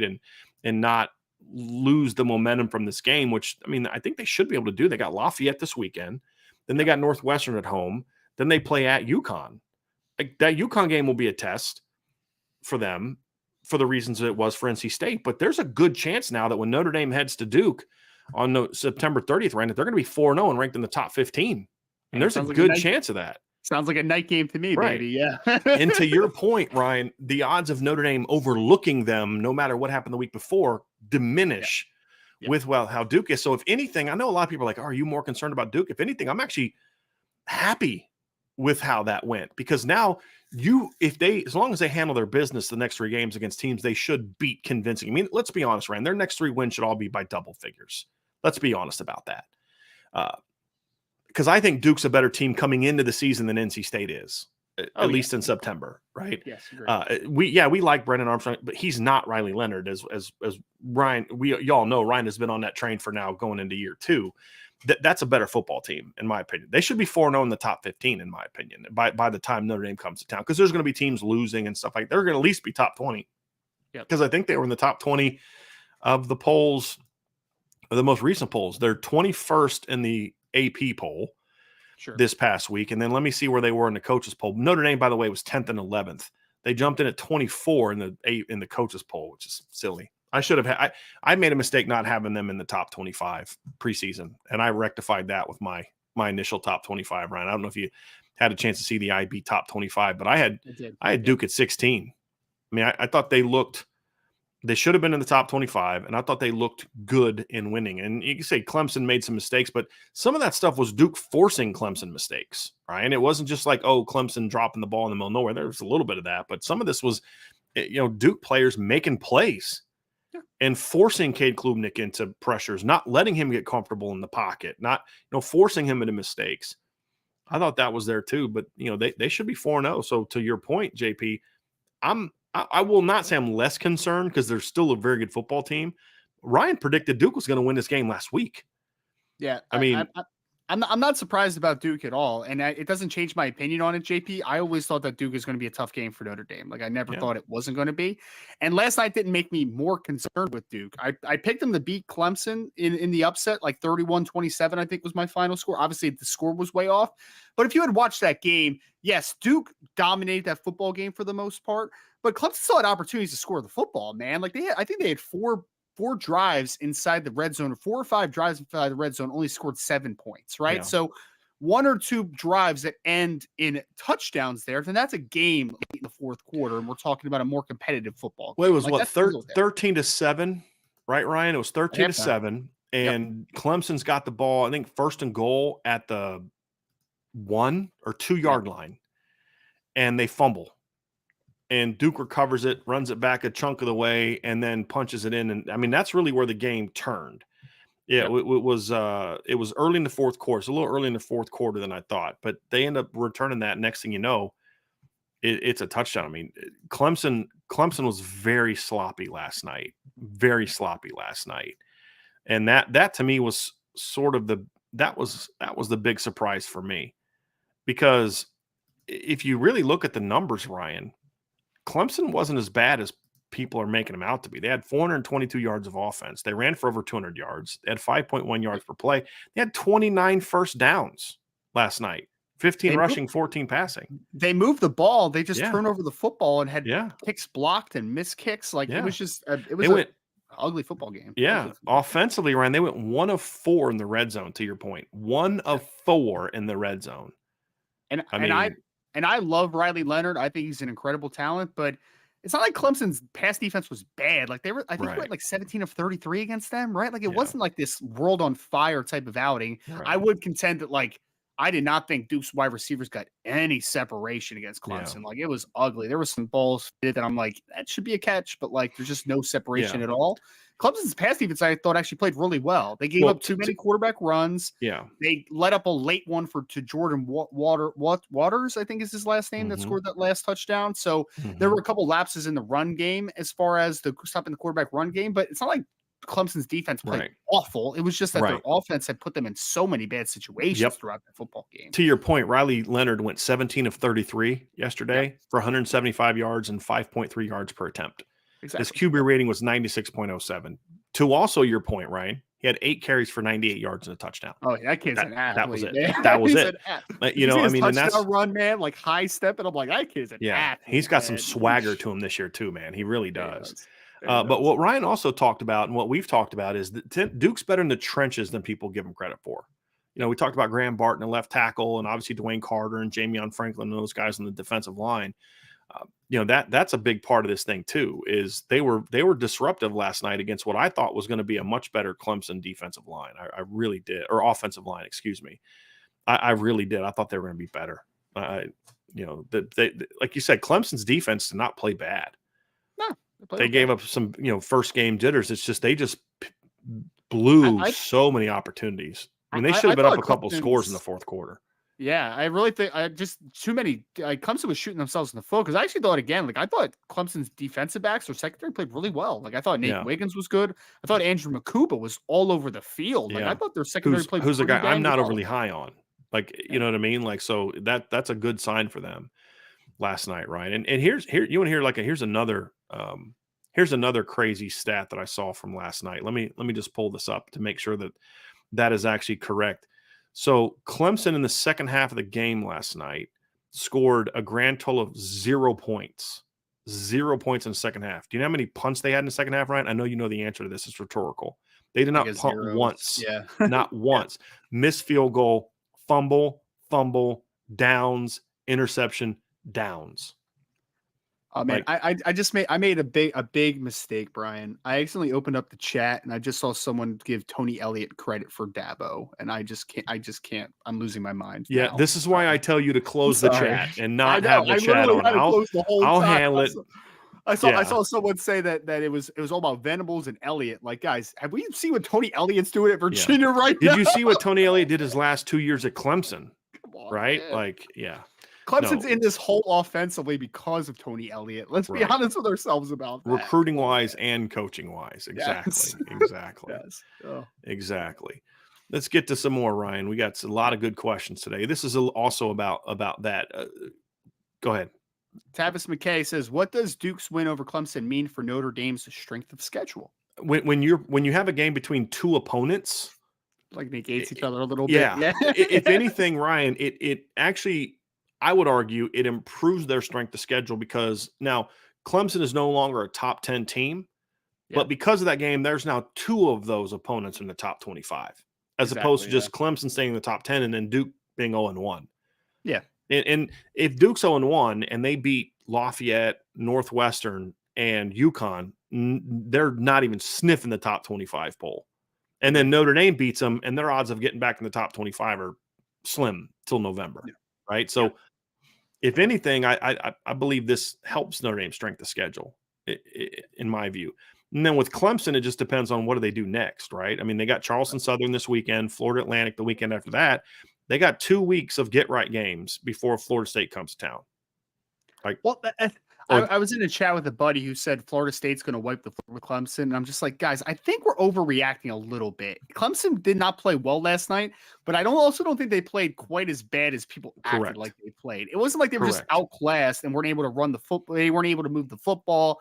I think Clemson will end up being still a good football team. People get way too worked up over that stuff, right? Let's not forget the last time, I'm going to bring this up again, the last time that Ohio State won a national championship in week 2 at home, they got their butts kicked by an ACC team, Virginia Tech, that was not very good.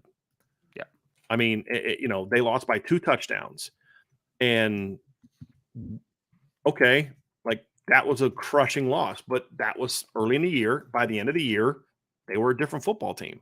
They just were. They were a different football team. And so I just, Virginia Tech, and you remember that game, Ryan, Clemson or Ohio State tied it up in the second half, but Virginia Tech was up 21-7 at halftime.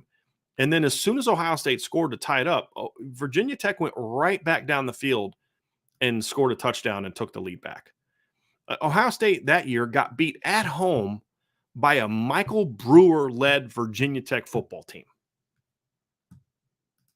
Like, guys, it's September. Do you remember how bad USC was at the beginning of 2016? 1-3. They started 1-3. They lost to Bama by over 50. By the end of the year, nobody wanted to play that USC team. Now, here's the concern. There are some areas where Clemson just doesn't look as talented as I thought they might be. Was it just game one? Were they not playing? Like, I thought they'd look better at receiver with some of the young talent. I didn't see that last night. I thought Williams played well, but I didn't see the production that I thought I would see at the receiver position. You know, I think Adam Randall caught one pass.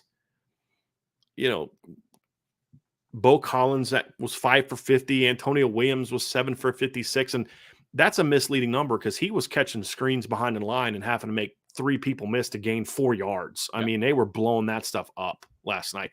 I thought that the play calling was very telegraphed.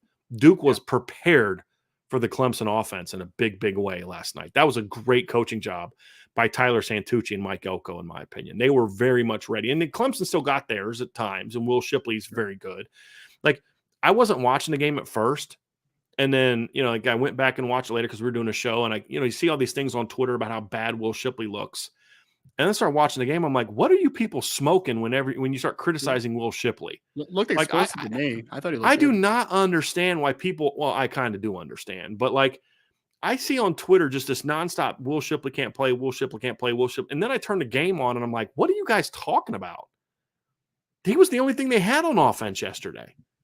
Yeah, over 100 yards rushing. Him and the backup running back did pretty well outside of that fumble as well. But that's all I could do is run the football a little bit. Yeah, because Maffa had 65 yards on 11 carries. He averaged 5.9 a carry. Will Shipley had 114 yards on 17 carries. I'm like, guys, what are we talking about here? You know, I thought they didn't. If anything, they didn't have enough things to get him the football in this game. Is what I felt. You know, so that was the big concern for me is they just didn't look as dynamic in spots as I thought that they would look in certain places. But again, it's one game. It's one game. If they would have played Tennessee State in their opener, we would be having a different conversation about Clemson right now. Yeah. And right. I mean, honestly, like I don't know how good Cape Klubnik's going to be in the end. Like I have no idea.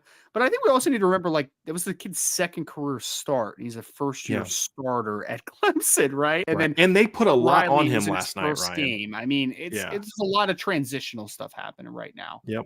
So. I thought that they put a lot more on him than I thought they should have last night. I especially running the ball. And then he's got to make better decisions at times. You know, he's got that fourth down, fourth and goal, and he takes off running.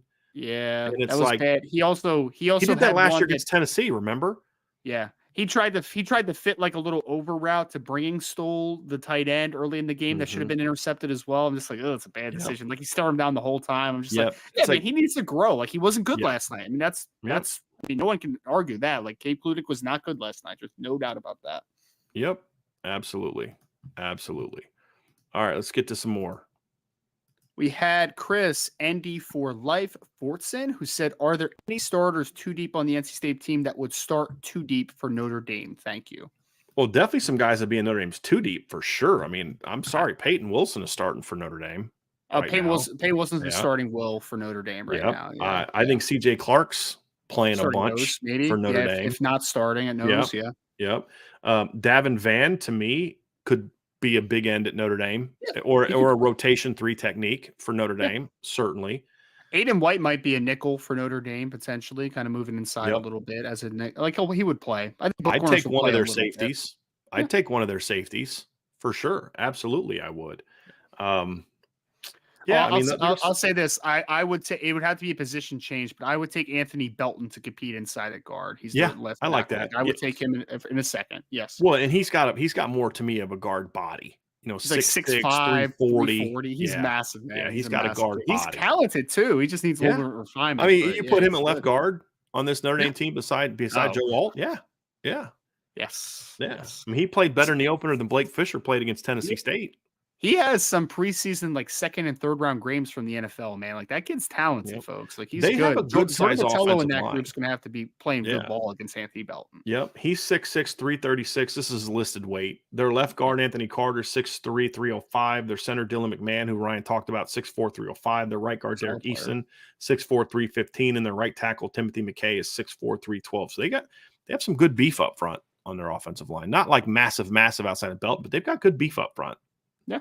McMahon's a really sound like a good center as well. I'm not sure I would say he would start over Zeke, but like he would be in the 2 deep at center in my opinion. Like he'd be a really good backup. So Mm-hmm. yeah.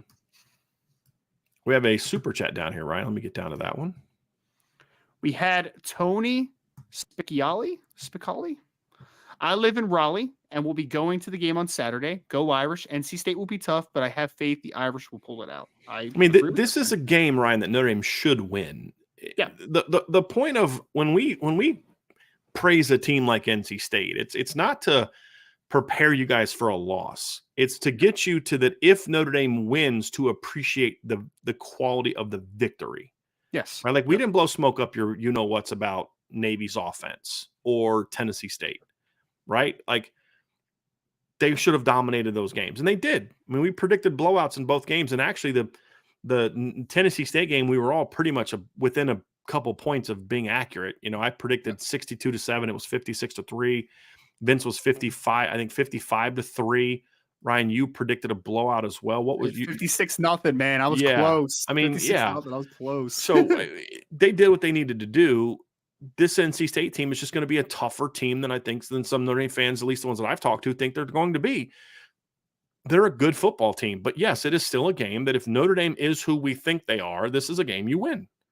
It may become more. Maybe it's 24-20. Maybe it's 27-20. Maybe it's 30-24. I don't care. Get the win. Keep building. That's the key. Now, if Notre Dame really brings it on Saturday, could they win convincingly? Yeah, they can. Yeah, but expecting that to me is just like, okay, let's appreciate the quality of the opponent. It could definitely be a hard-fought, close victory, but there is also a world where if Notre Dame won 34-17, would I be shocked? I wouldn't be shocked. It'd be like, okay, makes sense. They're more talented, like for sure. And a game kind of like where maybe it's like 42-17, where Notre Dame's not winning that much, but NC State has to try to do things to get back in it. That forces a turnover. Notre Dame puts it away late in the game. You're like, it's a little bit more competitive than the final score. Kind of like the 2008-17 game, Ryan, where Notre Dame won 35-14, but it was a closer game than that for 2.5 quarters. You fell behind, or you fell behind early on the blocked punt that NC State scored on. Then you came back and scored, and it was and then you had the pick six that kind of broke it open, and a couple things like that happened, and Notre Dame just took control of the game, right? I mean, sometimes games are like that. But then the Wake Forest game a few weeks later is an 11-point game, but if you actually break it down, it wasn't nearly as competitive as the NC State game was, where Notre Dame won by 21. So final score sometimes can be deceiving by how much you controlled the action. Sure. That's the reality of it. But this is a good football team. Should Notre Dame win? Absolutely, Notre Dame should win. Is there a chance that Notre Dame could win convincingly? Sure. But if Notre Dame wins, to your point, Ryan, like 27-20, we should all be, relatively pleased. Hey, they got the win. There's some stuff to clean up. You got to do this. You got to do that. But guys, you got this win. You're going to go whoop Central Michigan next week, and you're going to be 4-0 and in the top 10 when Ohio State comes to town, right? Like that's the goal. That's the goal. Get the win. That's the key. That's the key. We have another super chat from Slot Kings real quick. Just so the AP poll came out, and their name is at number 10. Thank you for the super chat, Slot Kings. Yeah, they were 10 in the AP poll, Ryan, and 11 in the coaches poll, which is progress. I had him at 9 in my poll because I had Florida State leap them. So like I had two teams fall behind them. I had LSU and Clemson both fell behind them. I had Notre Dame at 10 and Florida State at 11. I jumped Florida State into the top 5 because I think they deserve that based on how they finished last year, combined with the impressiveness of their victory over an LSU team that I thought was a tad overrated, but still a very convincing second half victory. And if Jordan Travis doesn't make like 2 just stupid throws in that game, it could have been even worse. In my opinion, it really could have been. Yeah. So, and then they had 4 drops in the first half. Like LSU was a little fortunate to be up, but at the same time, Florida State was also fortunate not to be down even more because, LSU had that really just bad inside the 5 sequence on their opening drive that didn't make a lot of sense. But it was a very strange first half. Like I thought Florida State outplayed LSU, but the way it played out, LSU should have had an even more convincing lead. And the second half was just a rout. LSU wanted no part of whatever Florida State was doing in the second half. None. And it made no adjustments to defend Keon Coleman. None. None. Oh man, I got attacked before. I think I was on a podcast and I talked about I thought LSU secondary was going to struggle a lot. And people aren't talking enough Yeah. about that, And man, they found out who Keon Coleman is, transfer Yep. from Michigan State. They found out that Johnny Wilson's a pretty dang good possession receiver, man. Really moves the sticks consistently.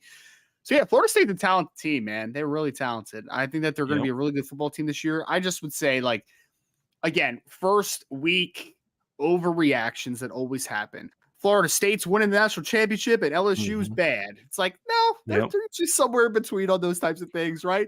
LSU was overrated. There's no doubt. Are they Yes. still a good football team? I believe so. Yes. They're still a good football team. I still have them in Florida the top State, 20. yeah, Yeah. Florida State, I think, is going to be a very good football team. But are they at like a foregone national championship, going to make the playoff? Like, let's They let still got some things stuff to prove. Let's see how they do against Clemson in 3 weeks, and Yes. there's way too many overreactions to what happened in week 1. And this is kind of every year we do this, and that's okay. I mean, we're all excited that football's back. We want to talk football. But it's funny listening to the LSU people after the game, and they're all like, "Oh, the secondary is a major problem," and et cetera, et cetera. And I'm like, like you're pointing out, well, the best part of the weekend, Ryan, I said this last night, was I was listening to the one dude whose show I went on. And the whole premise of them being mad was because I said LSU, I went on that, I forget even the name of the show I went on, but I said, Brian Kelly inherited a dumpster fire, and that caused LSU fans to lose Crane their and Company. minds.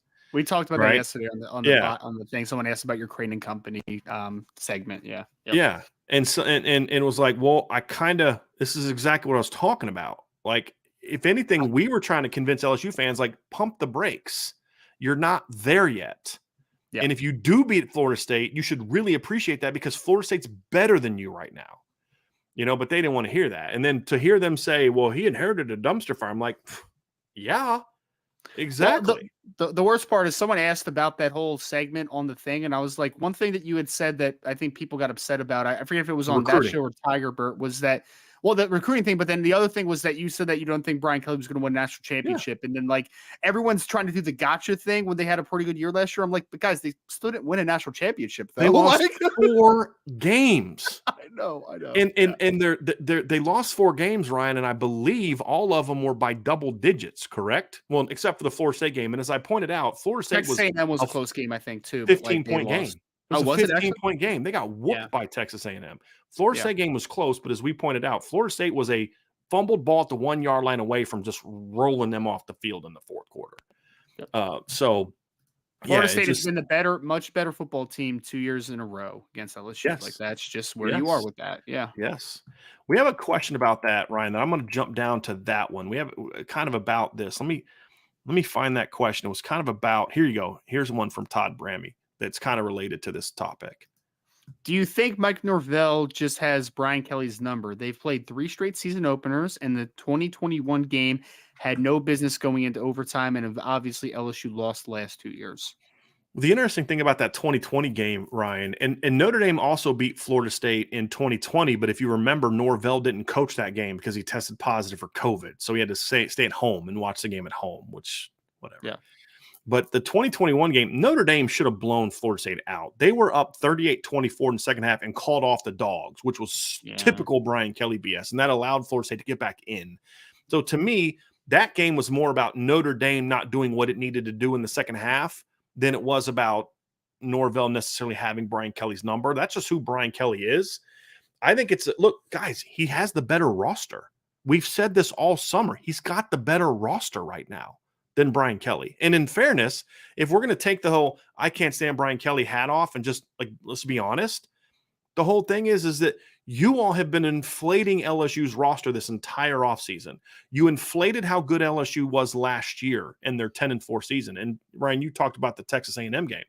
Texas A&M was up 17-7 at halftime, but they were up at one point in time in the fourth quarter, 38-17. LSU scored last in that game. And they gave up, the rushing stats were ridiculous. They gave up 274 rushing yards to LSU, 225 to Devin Achane in that game last year. I mean, you've lost 3 of your last 4 games. Like, the reality is, what I said about LSU has been right this whole time. He inherited a dumpster fire. Yeah. You don't turn that around in 1 year. You don't. It took him 3 to turn Notre Dame around, and I would argue he inherited more talent at Notre Dame than he did at LSU. with all due respect to Malik Neighbors, he ain't Michael Floyd. Yeah. And they had Michael Floyd and Tyler Eifert He and also only Kyle had Rudolph. it's also the transfer portal era, so I think he only had like 36 scholarship players to start out, right? So Right. it's tough. Right. It's tough. You got Harold Perkins. No, he had Manti Te'o his first 3 years at Notre Dame. Right? Like, so, when you look at Mike Norvell, for example, Ryan, Mike Norvell didn't turn that thing around overnight, even with the transfer portal. It took him to what, like year 3 or 4? Year 3, they started to turn it around. And Mike Norvell went 3-6 and 5-7 his first 2 years. Right? Like, LSU fans are losing their minds, and I understand it because that's just who Brian Kelly is. Yes. But this isn't the team that you thought it was. It was an overrated team. They ignored they put so much on that win over Alabama, which was a great win, by the way. They outcoached Alabama that game. They outplayed Alabama that game. I thought the 2-point conversion call was the right call. It was a gutsy call. It was, if it doesn't work, you're getting destroyed if that call doesn't work. But it was the right call, in my opinion. Right? You don't want to go to overtime with Bama. You've got it. You're 2 yards away from beating them. Go do it. And it was the right call. That win caused people to ignore the fact that they got the brakes beat off of them against Tennessee. They got absolutely dismantled by Georgia. They got absolutely dismantled by Texas A&M in the second half of that game. That was the worst one, Brian. Sorry to cut you off, but I literally was talking to an LSU person that covers LSU who was trying to convince me that LSU had actually played well against Georgia in the SEC championship game. I'm just like, what are we talking about? What? They lost by 20-something points, and it wasn't even like. And they called the dogs off in the second half. I mean, but that's the problem is they live in this fantasy world. And that fantasy world, and this is what I said about Brian Kelly's going to find it a little challenging because if he was at Notre Dame and the same thing was happening, Notre Dame fans would be making every excuse in the world for why they haven't lived up to what people thought that they would be. The difference at LSU is they live in such a fantasy land. Not all of them. We have some really good LSU people in this chat, but a lot of them live in this fantasy land of they think their team is way better than it is. They think Jaden Daniels is better than he is. They think the receiving core is better than he is. Look, I like the neighbor's kid. He's not in the same universe as the kids they had back in 2019. Oh, yeah. He just isn't. I mean, with all due respect to the kid, their running back room is a mess. And the running back you went and got to try to fix it didn't play. They overhyped the offensive line outside of Will Campbell. That's an issue for them, in my opinion. Their defense is not as talented. They had to go to Rutgers. I mean, not Rutgers. They had to go to Boston College to get a kid to solidify their secondary. I mean, that's a problem, guys. That's a problem. And then they want to hype up, oh, well, look at Brian Kelly's recruiting. And I'm like, they were recruiting really well before he got there. Like literally last year's recruiting class, they all said, oh, proof that Brian Kelly recruits. It had fewer points, I believe, on the 247 thing than the two previous classes had.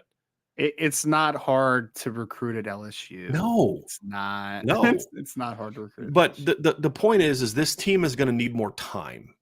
Yeah. And they just got beat by a guy that's in year 4 of rebuilding that roster who has perfectly utilized the transfer portal. I mean, you and I have been talking about this all summer, Ryan. Florida State has done the portal the way it should be done at a place like Florida State. He's not doing it like Lincoln Riley's doing it. He's been very targeted. They're not bringing in a lot of numbers in the portal, but the ones they bring in are really good and very strategic.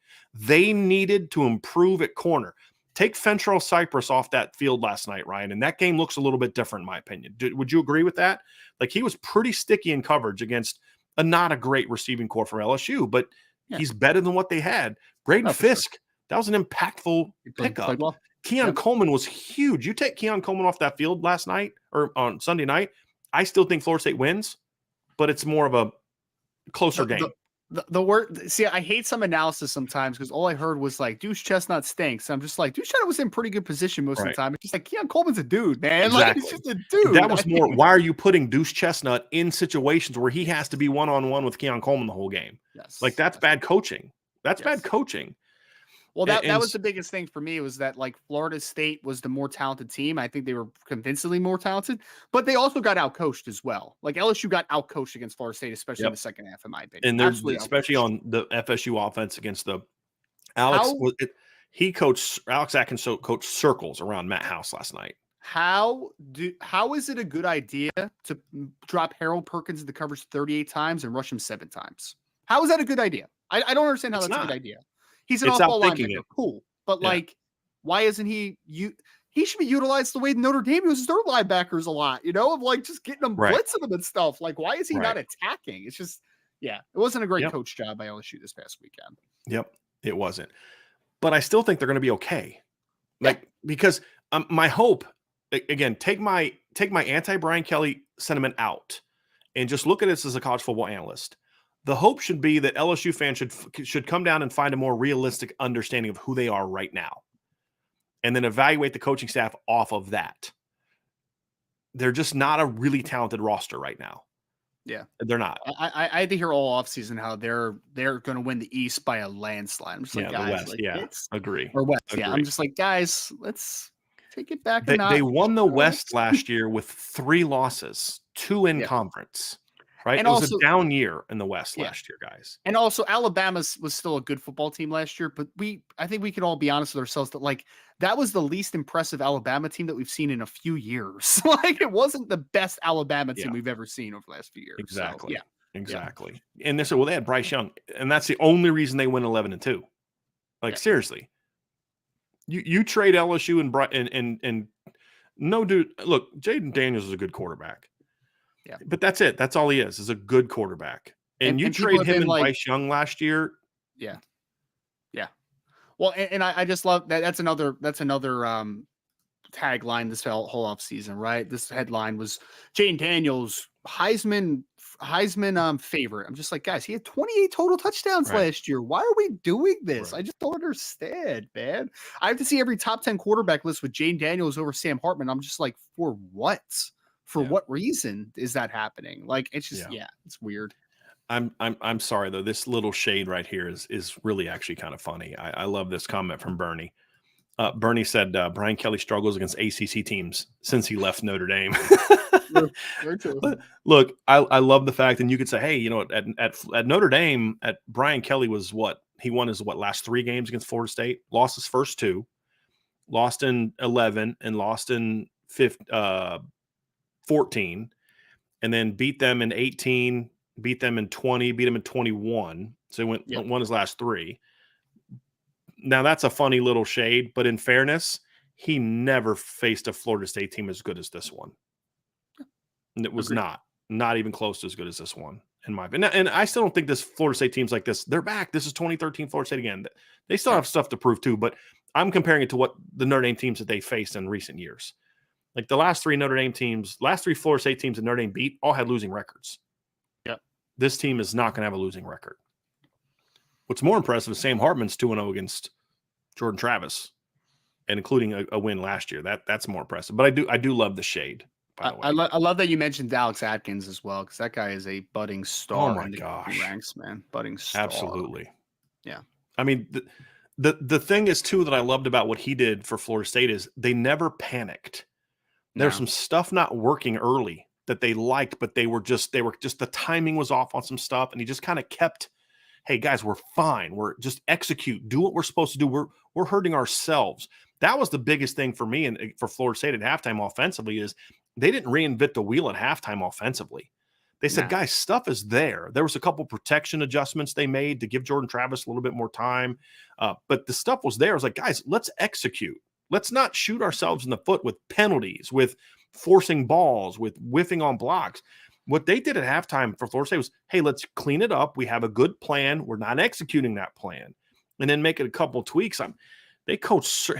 He coached circles around him and Mike Norvell and that staff. They coached circles around Matt House in the second half in that staff. I mean, it was a clinic, Ryan, an absolute clinic.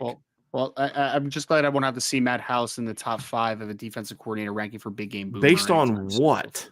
Yeah. Like, I've never understood. See, this is the whole point, Ryan, is there's these things going on this offseason about how LSU, and it's like, this is the stuff that made me want to barf during my tenure, during his tenure at Notre Dame, because Kelly would just go just hype up those, how great he is and all these other things are. And it's like, what did Matt House do to deserve to be in that? Well, they beat Alabama. They gave up 31 points in beating Alabama. They gave up 40 to LSU. They gave up 50 to Georgia. Well, 43 to Georgia because Brian Polian gave up a touchdown. Yeah. You know, like what you gave up 38 you gave up over 200 rushing yards to Texas A&M last year. And you know, so it's like, what did he do to be in that conversation? Like Al Golden was a better defensive coordinator last year than Matt House. Give Al Golden last year Harold Perkins, Ryan.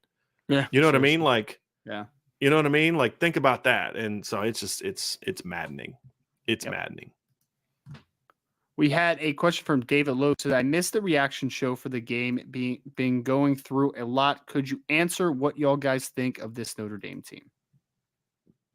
Deep, It's a very broad question. long, Yeah. Yeah. athletic, talented, and physical. I mean, now what we need to learn, David, and this is kind of what we discussed earlier, Ryan, is we need to see this team clean some stuff up because there have been things on film. I'm curious if you agree with this. Things on film where you're like, if Notre Dame would have had to play a Duke, an LSU, a Florida State, a Clemson, a team that kind of lost or played a tougher opponent, would we be feeling the same way we do about this team? Right. Maybe they'd still 2-0, but maybe not as impressively as they are. We're going to learn that this weekend, right? And they've done what they needed to do. They've done things we haven't seen at Notre Dame since the 30s and the 70s. That's impressive. I don't care who you're playing, right? But now we find out who this team, just how good. Like, I think this team is really good, Ryan. There's no doubt. Yeah. This weekend we find out just how good they are. But you can't dispute the athleticism, in my view. You can't dispute the length. You can't dispute the depth of this football team. We're just going to find out just how clean this team is, how well this team can execute, the adjustments that they make. Do they get better from week to week to week, or do they keep making the same mistakes again? That can often be the difference between a 9-3, 10-2 team and a team that's in the college football playoff. Is you've got things that you need to get better at. Can you get better at them? Or do you wait until it's too late to get, like, can you look at a game you won 56-3 and held a team to 150 yards and say, we got a lot of stuff to clean up? Or do you do what Brian Kelly did and say, but look at the stats, look at the score. We blew this team out. We're good. And that goes back to what you and I talk about all the time. If this staff is process oriented and not results oriented, then they're going to recognize they have a lot of stuff to clean up and they're going to fix it and adjust it. And this team's going to be really flipping good. If not, then we'll see this weekend that Notre Dame just thinks they can just roll the ball out and go beat a team. And they're good, but they're not that good. They're not there yet where they can do that, Ryan. David, I think I said this on the show before, but this is the first Notre Dame team in the last few years that I've looked at and truly felt that they could match any team athletically on a week-to-week basis. Like, I don't think that when they play Ohio State this week, I mean, in a couple weeks, I don't think that game coming into that game, I'm not going to be like, wow, Ohio State is just so much more athletic everywhere than Notre Dame. I don't believe that. Are there a couple spots that's still true? Sure. Right. Like, sure. But they belong on the field with them. Right. There are positions, I think back to 2020 against Alabama in the playoff where I'm just like, Notre Dame just can't match that, man. Like, they have no answer for Devonta Smith. Like, they have zero answers for that. Najee Harris, they have zero answers for that guy. There's just some games where I've just been in the past of like Notre Dame just, I don't want to say doesn't belong because they competed, but like they weren't nearly in the realm of athleticism compared to the team that they played. I don't think that's the case this year. I think Notre Dame athletically, this is one of the better teams they've had over the past few years. I think they will be long on the field athletically with Ohio State, with Clemson, with USC.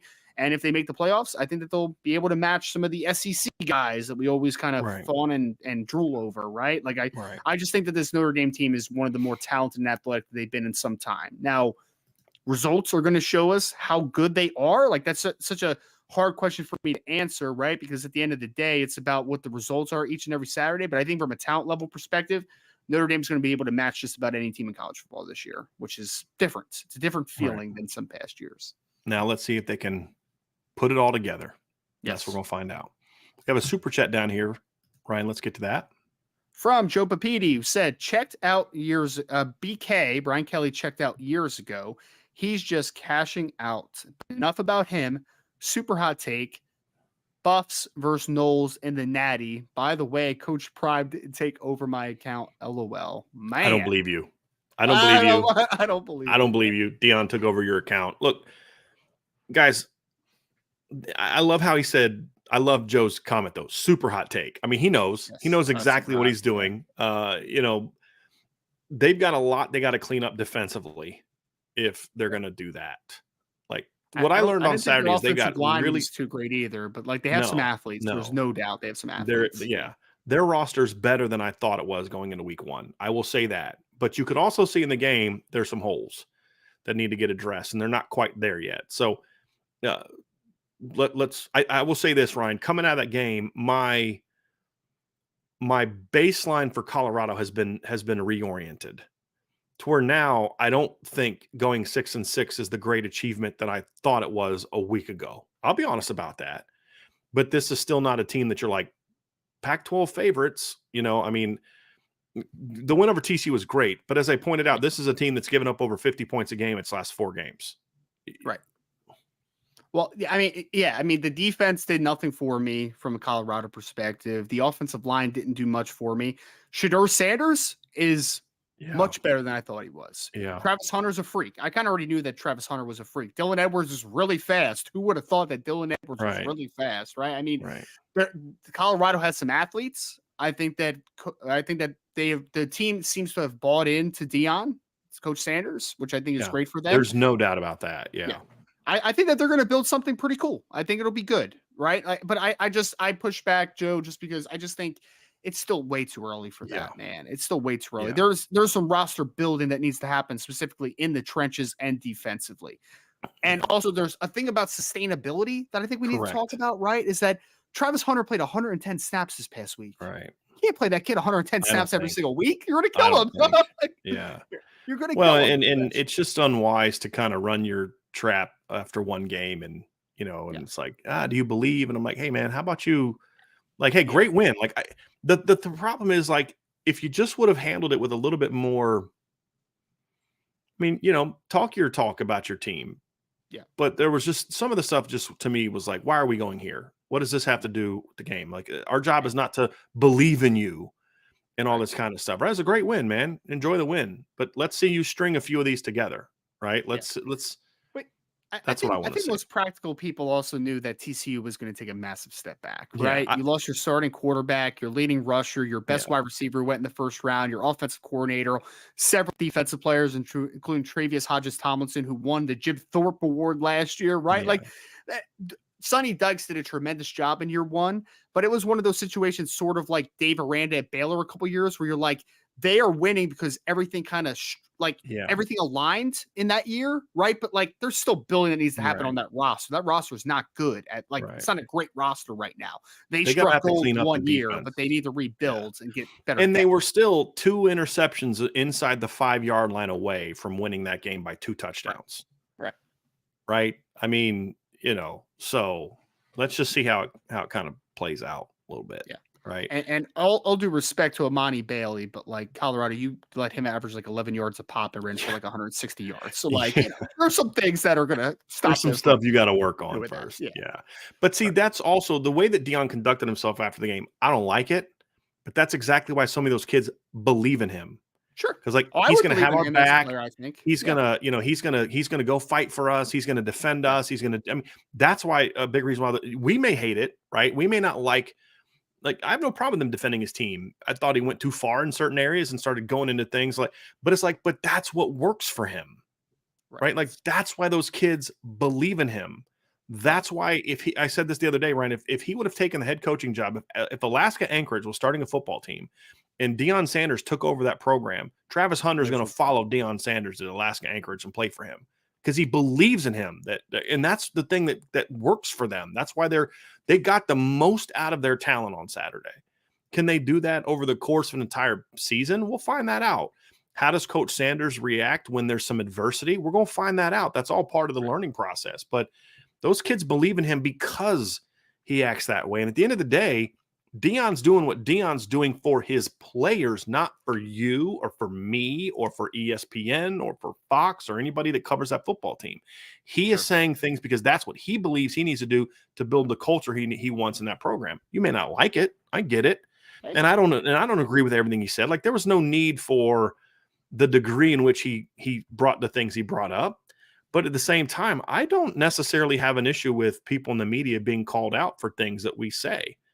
Right. I mean, it's if you're being calling me out because I predicted your team to lose, like, come on, dude. So are you going to be okay with me coming at you if you lose the next time and I predicted that? No, you'd be pretty pissed about that. But if I'm writing things negative about your program and his style won't work and he's not this and he can't do that and he can't do that and these kids can't do that, and you're really just trashing the program, okay. You want to come at me? Come at me. That's okay. I think there's room for, like, the media. We're not this like protected class of people that you just can't criticize. Yes, you can. If you live in a business, if you work in a business where your job is to offer criticism, you need to be willing to take that as well. Right now, you don't have to agree with all the criticisms that come back. I mean, there's somebody said something to me on Twitter yesterday. And I was like, I'm good. Like, yeah, you can try to give me advice you need. I'm good. I'm comfortable where I'm at. But at the same time, it's like I'd have Notre Dame coaches reach out to me about something I wrote. Say, hey man, you weren't accurate about this. This is this. And I'm like, cool. I'll fix that. I'll correct that. I'll make that adjustment. But everything he's doing is because that's what the players needed to believe. Sure. Right? Like, he believes in us and he believes we can be this. And man, they went out there and they played like a team that they played like they were the returning national runners up. Like, if you just looked at the mentality and the attitude, the swagger, you'd have thought Colorado was the team coming off a year in which they played Georgia for the national championship. I mean, you know what I mean, Ryan? And he gets the credit for that, because that's a program, as you said, that was one of the worst teams I have ever seen in my life last year. Terrible. Yeah. And I don't think you could turn the roster over. We still don't know how well that roster turnover is going to go. We have seen teams win big games early and still not be very good. And the thing about TCU is they were really good last year, but that was a team that was really bad the year before. Who are they? Like, did all the things just kind of go right for them last year? We'll find that out. But we're also a couple years off of Baylor going 11 and whatever they went, but then they lose to Texas State this first week, right? So like things convincingly, yeah. TJ Finley, baby, throwing spears out there. Brian Hockney, what are your thoughts of the 3-3-5 defense that I believe NC State runs? Do you think we need to adjust offensively for this defense? I mean, adjust from the standpoint, Brian, that you do every week. All right. I mean, there's always adjustments like, hey, we ran inside zone this way against Tennessee State. We're going to need to run it this way against NC State. We're going to need to run it this way against Ohio State, because every team presents unique challenges. The challenges are based on alignment, the pressures they bring, personnel, Ryan. I mean, that's going to be part of it too, where some weeks you're like, we're going to have to try to find ways to protect our boundary receivers because they've got Benjamin Morrison over there. Then other weeks you're like, we need to find ways to get the ball more to the boundary because we have a big matchup there. That stuff always adjusts from week to week. I don't think that there's a situation when you look at Notre Dame and this NC State team where they have to say, well, we can't be who we are. We're going to have to completely go here, go away from this, do that because of what NC State does.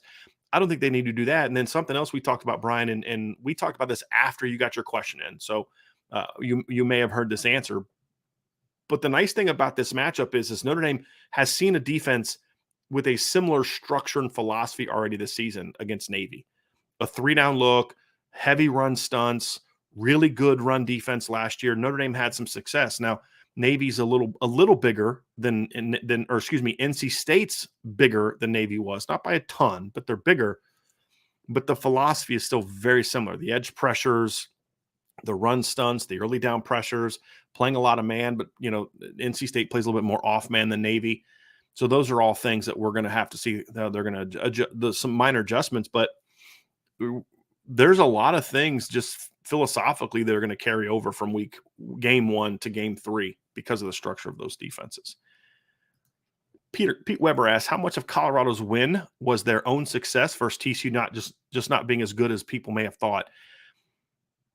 Here's my thing. I'm taking nothing away from Colorado because, like I've said, like TCU did not play well on Saturday. I mean, they're just turning guys loose. You're getting Colorado guys catching balls wide open.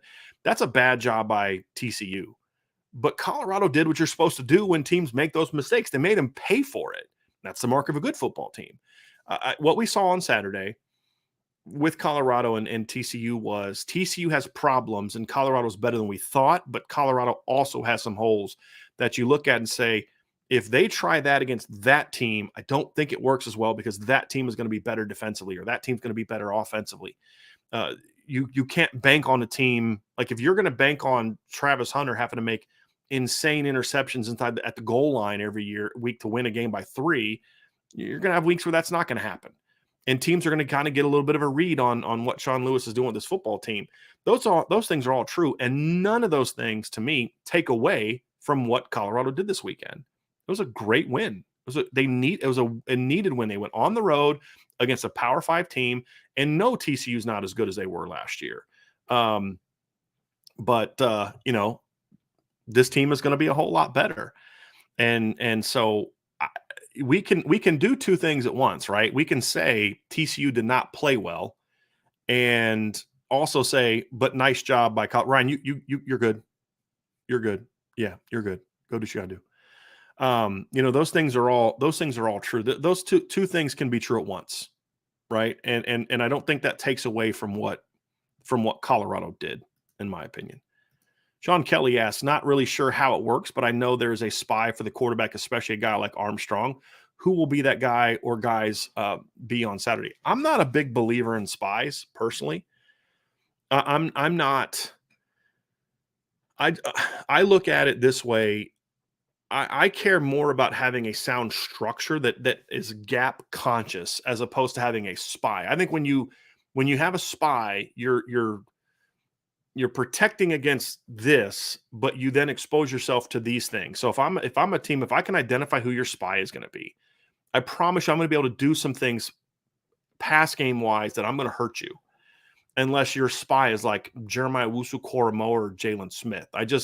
I'm not a big fan of spying. I care more about. I thought Notre Dame had a really good game plan last year against North Carolina in this regard, where they didn't have a spy per se, but the way that they were blitzing and the way they used Maris Luafau, they kept crashing him inside a lot. And what they were doing was they were making sure that the inside gaps were secure, and then they were doing a lot of twists. So they were crashing the middle and then looping their defensive tackles outside. That's how Riley Mills got one of his sacks. And so what was happening is they were doing such a better job because of those pressures of protecting the inside gaps and not letting those run-throughs happen after the first series. Now, first series, they let Drake May run on them, but after that, they completely shut it down. And it was more about being aggressive but gap conscious as opposed to a spy. And I just thought that was a much better way of planning and game planning to be able to attack, that type of quarterback. And I'll be honest, when you look at Notre Dame's schedule last year, protecting it, handling mobile quarterbacks was a big issue for Notre Dame in past years. And what was funny last year, when you look at it, the quarterbacks that hurt them more running the ball before Caleb Williams were the guys you didn't expect them to hurt them running the football, right? I mean, you look at Jack Plummer did well, but they kept Drake May in check. They kept Jaron Hall in check. They kept Garrett Schrader in check running the football. They didn't let the Clemson quarterbacks do anything running the football. I thought they did a pretty good job of that last season against some of the more mobile quarterbacks until, obviously we got the Caleb Williams, and that they did not do a very good job against him. JHT 1988 asks, is it a concern for coaches going from two inferior opponents to more formidable one? Is there a slight adjustment period, or doesn't practice competition keep players sharp? Look, that's a great question, JHT, but I think you answered your own question.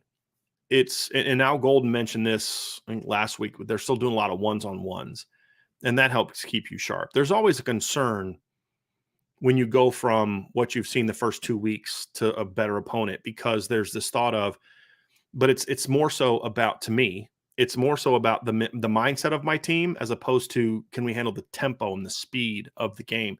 If you're doing one-on-ones against each other and you're doing 7-on-7s against each other and you're getting some team periods in, which I would imagine this week, I would be willing to bet that today we see some good on good in practice today for Notre Dame, at least in some of the early periods. Maybe not when you get to like team at the end of the practice, like when they go like team stuff, that'll probably be scout related. But I wouldn't be shocked at all if today we hear about Notre Dame doing some good on good against each other. I won't be shocked by that at all. And I think that would make a lot of sense. And things like that will help make sure that you're able to be prepared for the sort of the speed of the game and those type of things. There's some questions about how Sam Hartman would match up against NC State and all those. That's going to be a big focal point of my show tomorrow. So that's why I'm not addressing some of that kind of stuff at this point in time.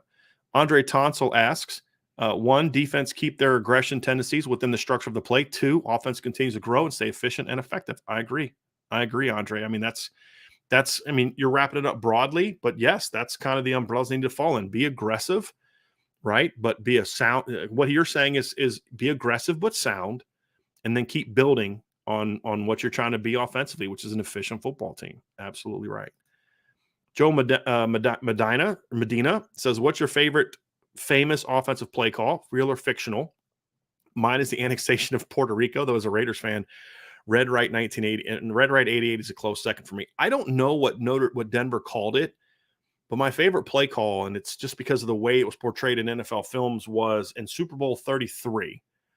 Denver was up 10-6. Atlanta had the ball. They were driving, and the whole kind of time between series, Gary Kubiak, Mike Shanahan, and John Elway are working to come up with a play that they want to run to take advantage of Eugene Robinson kind of trying to bait John Elway. And if you remember, the backstory was Eugene was with the Packers the year before and intercepted Elway in the end zone in the previous Super Bowl. Denver had forced a turnover. They tried to go for the jugular. I think it was 24-17 at the time. And Denver tried to go for the jugular. Elway gets picked off by Eugene Robinson. And he was a very aggressive downhill guy. And so Denver came up with a play where they ran a bootleg, like half roll bootleg, and Elway rolled right, but they ran a corner post against Eugene, and he bit it, and Rod Smith just took him right over the top. And they spent the whole time in between designing that one play because they thought they could get a home run on it.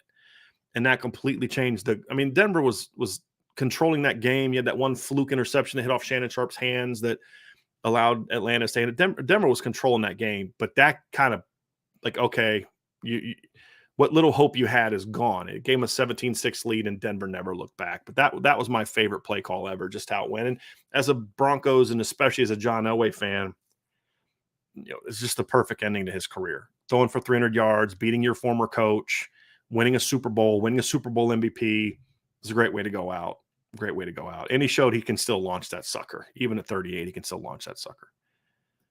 Brent Smith asks, when will we see Ben Minnick? He was an all-state safety in Ohio in 2022. I truly believe he was an under-the-radar, very good player who's being overlooked. Any thoughts? I had him as a 4-star. I had him as the lowest-ranked kid in the class on defense, but it says more about the defensive class because I still had him as a 4-star. Ben has had some issues with some little minor injuries. I don't know where he's at right now health-wise, but I hope we see him soon. I'd have to go back and look. I don't know that he played on Saturday. I know we saw Don Schuler. I'd have to go back and watch again and see the personnel, see if we saw Ben Minnick or not. But I think we'll see him at some point in time this year, as long as he can stay healthy. That's going to be the big key. Pete Weber asks, hypothetically, you get a phone call asking if you are a special guest expert to talk about Notre Dame football. Which show, which interviewer would you want to be with, and why? I've never really thought about that, honestly. The only thing I would care about is getting on a platform that was big enough to promote our brand. That would be the big thing. I'm kind of enjoy being on this platform every day and talking to y'all. But as much as I hammer them and despise them, if I was ever made an appearance on call-in appearance for College Game Day or one of those things, that would be a thing that would help our brand. But I honestly haven't thought about that. I'll go on shows with people that call and ask me to go on shows for the most part. Not always, but for the most part, I'll give people I'll go on. So I haven't really thought about that, to be honest with you. Don't know. Eric O'Brien, can we say the Great House made Cade Klubnik a great player in high school? They both made each other great players. That was a mutually beneficial relationship between those two. So I would just say, guys, let's not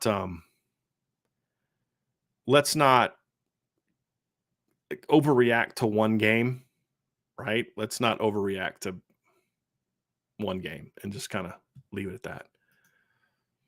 Ian Johnson says, is Jaron Payne underperforming? It feels like he isn't as good as we thought after the spring. I admit I may be subconsciously comparing him to the dudes that are Price, Estime, and Love. I think you are missing the boat a little bit on Jabron. Number one, he did have a 40-yard touchdown this weekend, so he showed he can rip off big plays too. But I think his example is how he's playing is an example of why we need to not let the sexy convince us how good a guy is playing or not. And here's an example of what I'm talking about.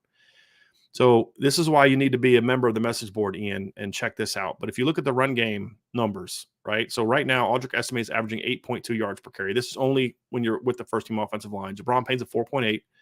Jadarian Price is 8.3. Jeremiah Love's 8.8. Right? Those are way better than Jabron Payne at 4.8. I get where you're coming from, but here's another statistic. Here's another way of gauging efficiency as a runner. Aldrich estimates efficiency rate. Efficiency rate is something I explained. It's calculated based on, is this a successful run or not? And if you either get a plus or a minus. And so like if it's first down, you need to get at least 4 yards. If it's second down, it's kind of like that 160-40 thing. If it's third down, you need to get the first down or not. I don't care if it's 2 yard gain on 3rd and 1. If you get the first down or you get a touchdown, that's an efficient run. If you look at Jabron Payne, his longest run of the year is only 12 yards. But he has the highest efficiency rate of all the running backs. He's at 81.8. Aldrich's at 76. Jadarian Price is at 66.7, and Jeremiah Love is at 55.6. They've had the sexy runs. What Jabron has done is he's just been a consistent chain mover, stay ahead of the chains, move the chains. And here's another good part about Jabron Payne.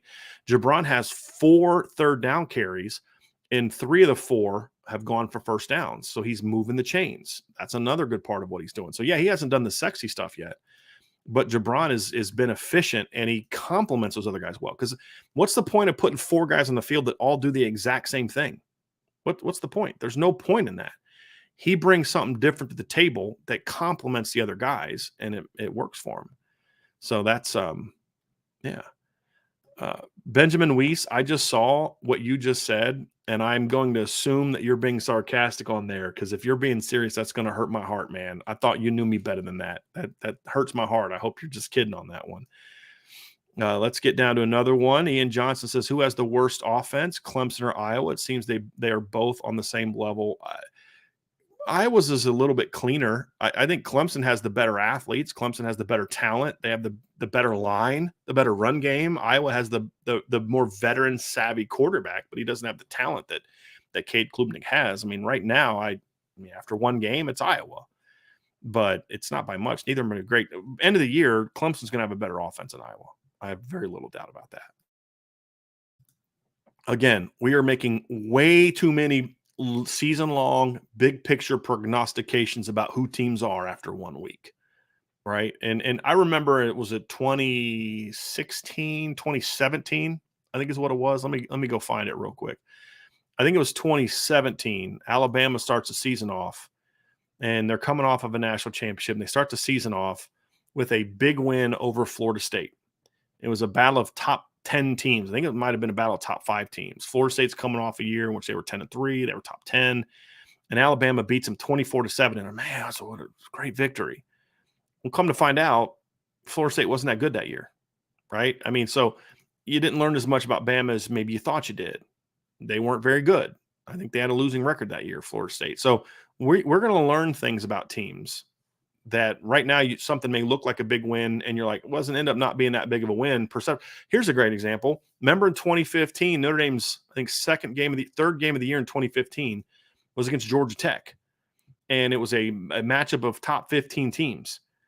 And you're like, wow, Notre Dame, what a great win. They're playing the triple option, and it's Paul Johnson who had given Brian, he had 2 wins over Brian Kelly. And you're like, man, I think Notre Dame was favored to lose that game, or it was a very close spread. Notre Dame beats them 30-22. Game wasn't that close. They had a couple onside kicks they got late. Notre Dame won pretty convincingly over a top 15 team. Well, Georgia Tech ended up going like 3-9 that year, right? It wasn't a very big win. Then you go previously in 2 years before, in 2013, Notre Dame grinds out a 17-14 win over Michigan State, and that's a good win, but it wasn't an earth-shattering win. They were unranked. Well, then you fast forward to the end of the year, and Michigan State ends up 13-1, and their only loss was Notre Dame. So to me, the way these teams play is not defined. Who these teams are has not been defined yet. We just got a small little taste of what they're going to be. I'm not ready to write Clemson off just yet. I'm just not. I think it was just a wake-up call. We're going to see how they respond to this, but I'm not ready to write them off just yet.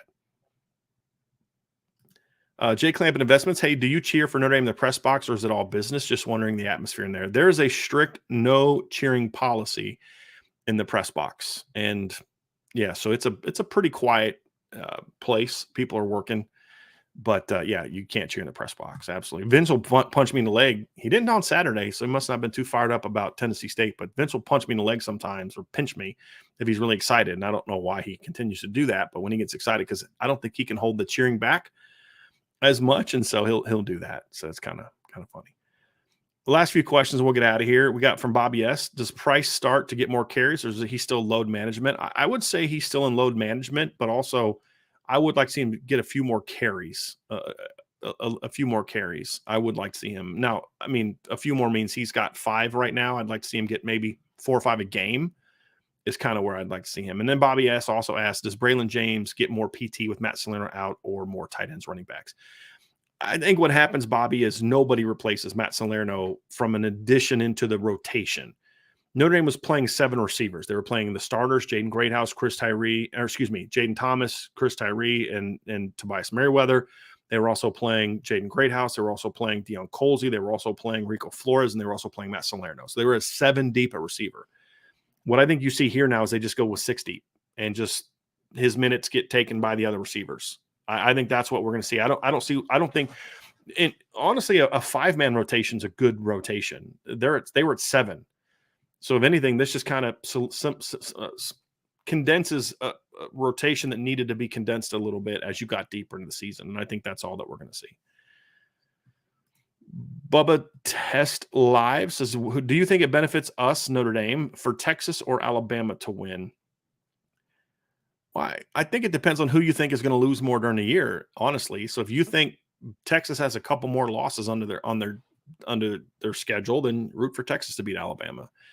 If you think Texas is, maybe they have the easier slate and you're not sure. Well, and also if you're not sure if Bama's going to have some losses, then you want to get them to win. If you think that, Texas's schedule is a lot easier than Bama's, and even if Bama beats Texas, I think there's a couple L's on Bama's schedule, then you want Bama to win.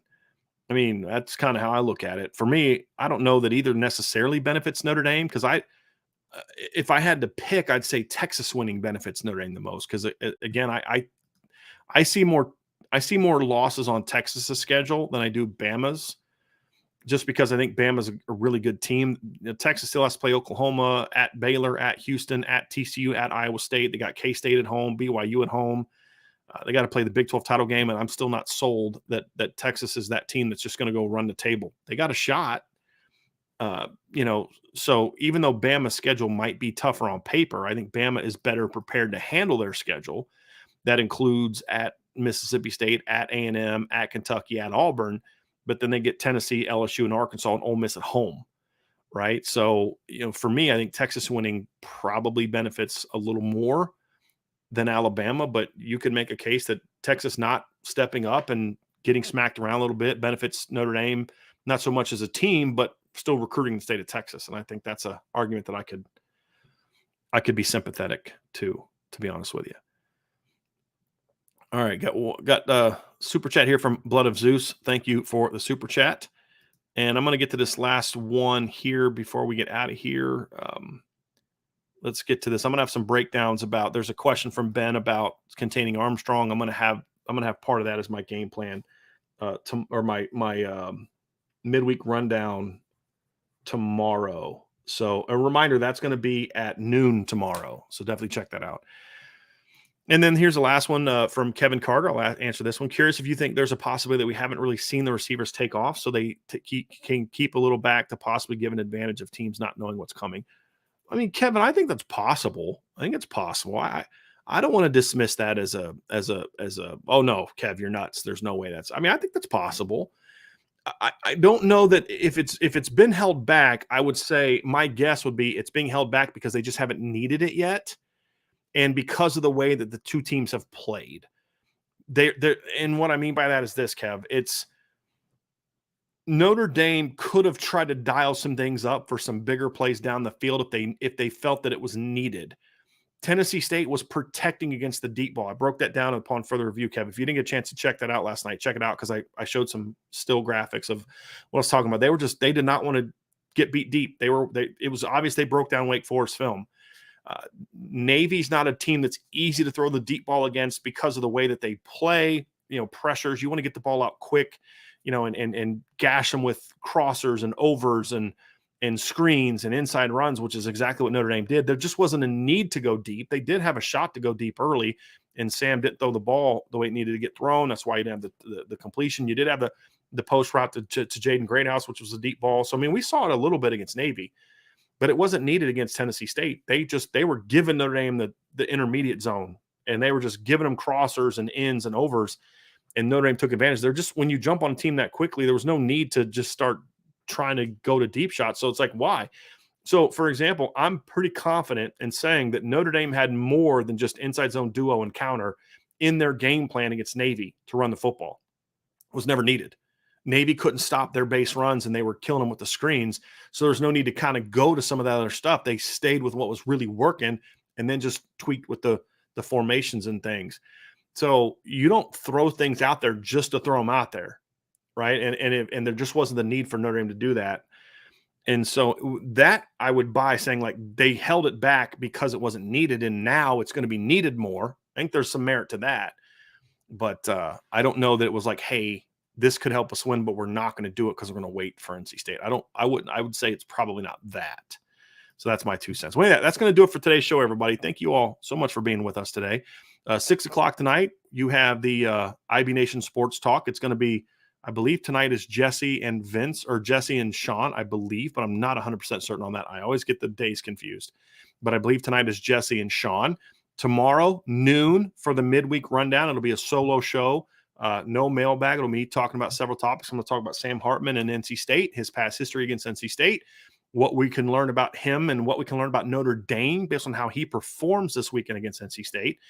And then also what Notre Dame can do against to contain Brendan Armstrong, along with some other topics for tomorrow. So I'm definitely going to have that. That starts at noon tomorrow on the IB Nation, or on the Irish Breakdown channel. So make sure you're subscribed to that, of course. And of course, subscribe to our podcast channel as well. Find that on all your favorite platforms, on podcast platforms, Apple, Spotify, whatever. Just look for Irish Breakdown, subscribe to that, check that out. And of course, if you haven't done so, folks, I'm telling you, and people in the chat will tell you, there's some really cool stuff we're doing on the premium message board that I think you're going to really like and really enjoy. So definitely check that stuff out as well. So anyway, everybody, have a great rest of your day, and we will talk to you again very soon on the Irish Breakdown podcast.